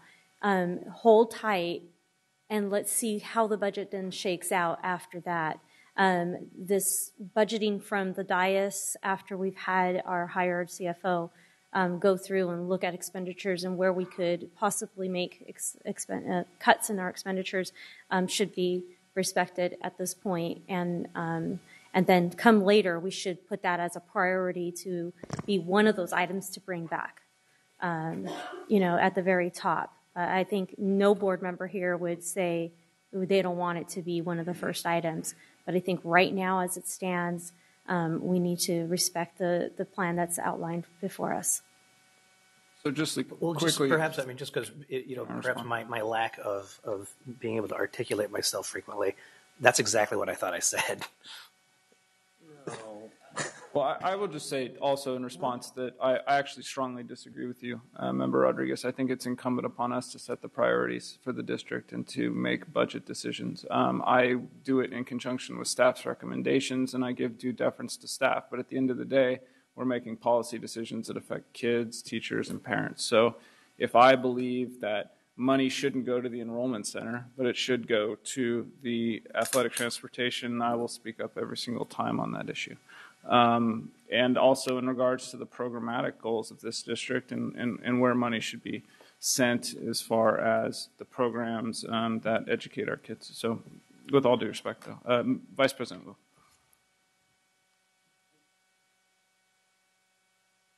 Thank you, President Cuneo. I'm going to agree with my colleague to my left. I think budget discipline is what we need. I think that Mr. Forrest has told us that he will be coming back to us each month with an update, and I think that as we get new numbers, we can continue to express what we believe are the policy priorities, and we can act accordingly. But I think today we need to move forward post haste. We need to make a decision. We need to move from conference to action, and I think at this point I will move that we move from conference to action.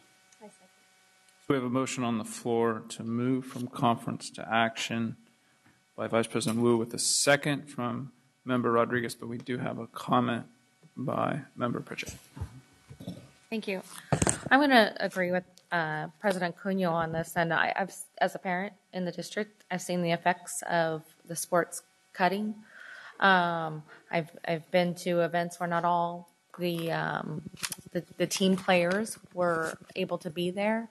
And I really do believe that it hurts our teams, in fact. But my question is really, the way it's worded on here, eliminate increase to athletic transportation funding. What does that look like? And are we saying that at one point we said we were going to increase it, and now we're saying we're not going to increase it? And what's it? That's what it means. It's black and white. That's what it means. Okay. Yeah, so they'll still have some funding. The school just has to decide. I'm trying to understand exactly what this means. It's gone. There is no athletic transportation money. But the schools are able to use some there of is their a minimal budget for them. This was the increase to bring them back to what they were at the year before. So absent our cut last year, then. Yeah. That's correct. Okay. That's correct. Okay. That's what I had in mind. Okay. So do we know what that minimal amount is? It was about 15. And I'm going this by memory, but it was about 15,000 for the comprehensive high schools. I think about that amount was. That's what it was. So it was reduced by a half and then restated back. So we're going back to what it was in the current in 12-13. So the increase that we did, we're taking it back. So maybe a suggestion would be to not increase it the whole amount. To not decrease it. To not decrease it yet. Thank you.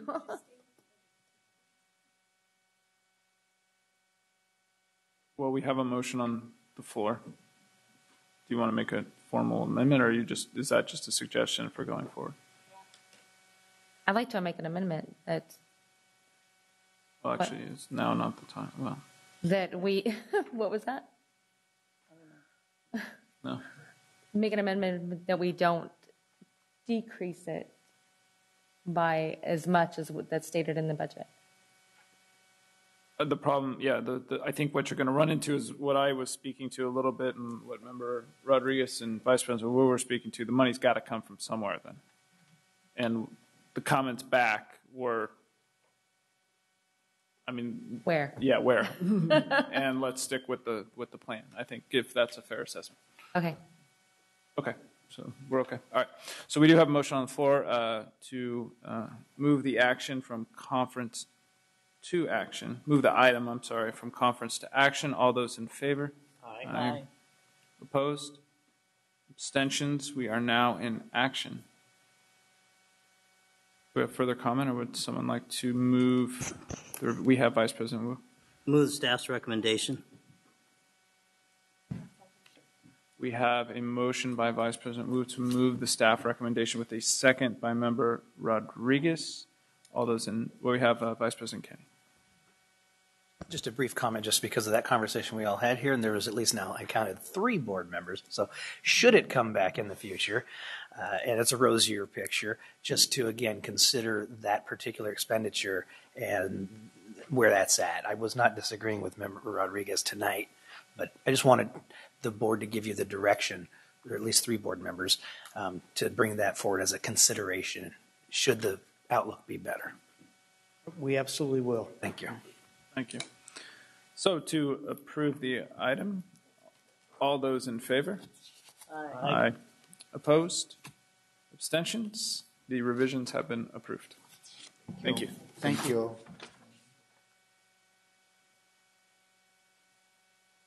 We have item 11.3, Coherent Governance Operational Expectations 10, OE 10, Instructional Programs Monitoring Report. It is a conference and action item with a 5-minute presentation, a 5-minute discussion. Dr. Teresa Cummings. Thank you. Before we move into this, I'd just like to publicly thank staff for all their hard work this last week and all their extra hours. They did a great job. The board has directed the superintendent to provide monitoring reports designed to share progress toward the results of what the board expects to see for the Sac City Unified School District. We are moving forward, Operational Expectation 10, instructional programs, and we recommend the approval. Do we have any board comment or questions? Seeing none, I'll move the item. Yeah, move it, I'm sorry, from conference to action. Second. Oh, I'm sorry. Thank you, Member Rodriguez. Public comments. We have comments on this item from Darlene Anderson and Ian Arnold.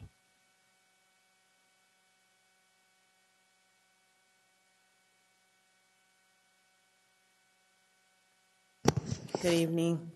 Darlene Anderson, and I was looking at this structure for coherent governance policy, and thinking at the schools, thinking back about the schools and what we're really telling the families, and we're telling them nothing. And so a parent cannot make a decision based on this information in the board agenda as to how well the students are doing at any particular school. It's got a list of numbers, 165 here, 240 something there, but it's not telling anybody anything. And most people who live in poverty do not have access to the internet. So they really can't go and see how well students are doing there. And because of the information that I was given from the student placement office, where all those parents are making those wonderful choices to pull their kids and put them in the alternative program, those families really don't know anything. All they know is that the law requires that they send their kids to school. And it's this board's responsibility. I swear, when Sweeney was here, the board and the families and parents, whoever wanted to attend around the round table, would get to know how well the federal dollars were providing support for the kids at the school site. You don't know anything. And you haven't provided any information to the families about the dollars that you get and the dollars that should be impacting this community. It's not a negative thing. It's just the way it was then, 15, 20 years ago, and the way it is now. The way it is now, it's no requirements, nothing. You're just spewing out some air, and if kids go to jail, oh well. And it's horrible. And I think when you pay staff to do a job that, you know, just like this guy was starting to tell you about how bad the budget really was, you need to understand the system is that bad too. And families have a right to know, and you need to change whatever you're doing from school to school to document success, because this is not it. Thank you.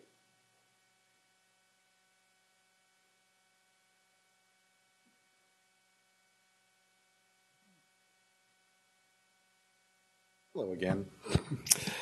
So I have some specific comments and then something more general. So OE 10.7, the superintendent will encourage new and innovative programs and instructional approaches, carefully monitoring and evaluating the effectiveness of all such programs. I would respectfully suggest that you find him not to be in compliance there. You've heard testimony, at least as long as I've been assigned here, about the programs, about the failure to evaluate the programs.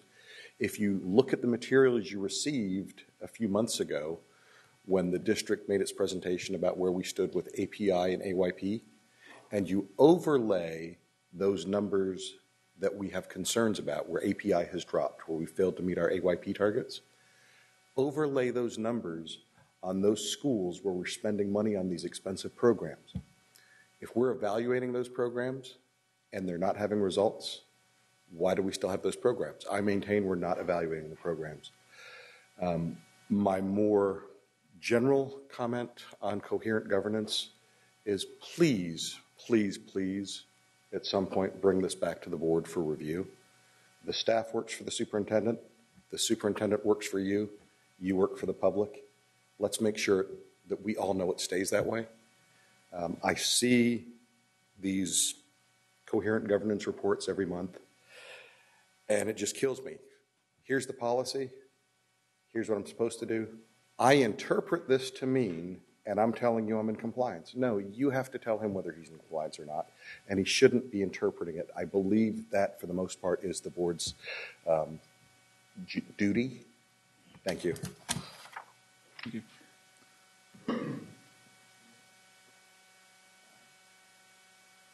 I believe I moved it from conference to action. Do I have a second?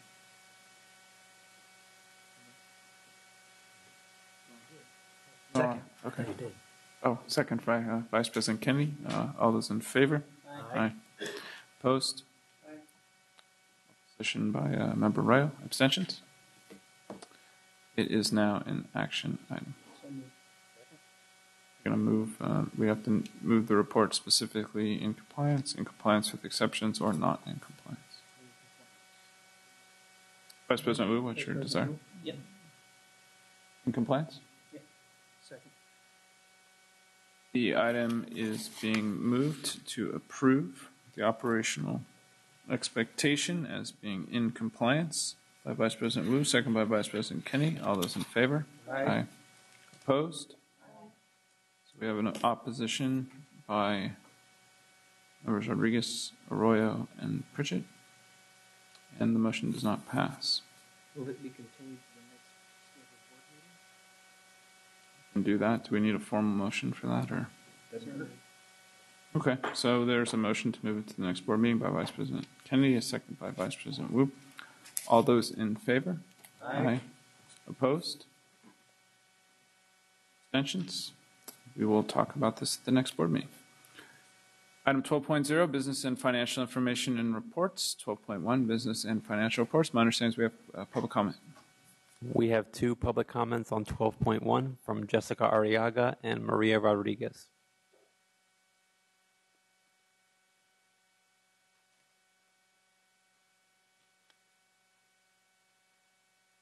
Good evening, board members. My name is Jessica Arriaga, and as I've advised, as parents have been getting involved and we've been learning about LCFF, and there was a posting on eds. edsource.org on July 25th that I do want to make you aware of, that Karen Stampy Walters, Executive Director of the State Board of Education, said Wednesday that the State Board and the Department of Education will be issuing guidance letters and a sheet of frequently asked questions to districts within the next 2 weeks. The State Board will not want to get ahead of the transparent public regulatory process, she said, but the letter will state that we think the intent of the law is clear, so follow that. So as you guys are making decisions regarding your budget, you do want to take account that although they may not have given you formal regulations, that they feel the law and the intent is very clear. In addition to that, a letter has been sent to the superintendents, which also stipulates that there will be a first significant test of local decision making under the LCFF. Our hope is that the final adopted budgets will demonstrate that school officials prioritize the needs of disadvantaged children in a tough budget environment with lots of competing pressures. We will be collectively monitoring the results and looking forward to participating in robust local discussions about how to improve educational outcomes for our children. This was signed off by multiple advocacy groups, and I will like to let you know that multiple parents are also doing the same thing, and we plan on holding board members accountable for providing this additional supports that this law is intended to provide to our disadvantaged children. So I just wanted to make that very clear. Although you may not have regulations, it does not mean that you ignore what is already in place. Thank you.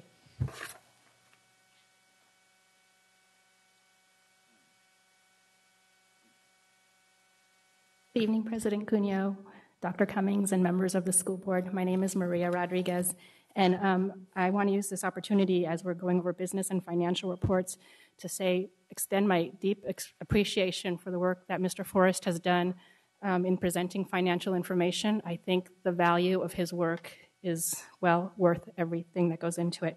And I just wanted to say in particular, I'm thankful for the Community Budget Forum that's going to happen next Wednesday.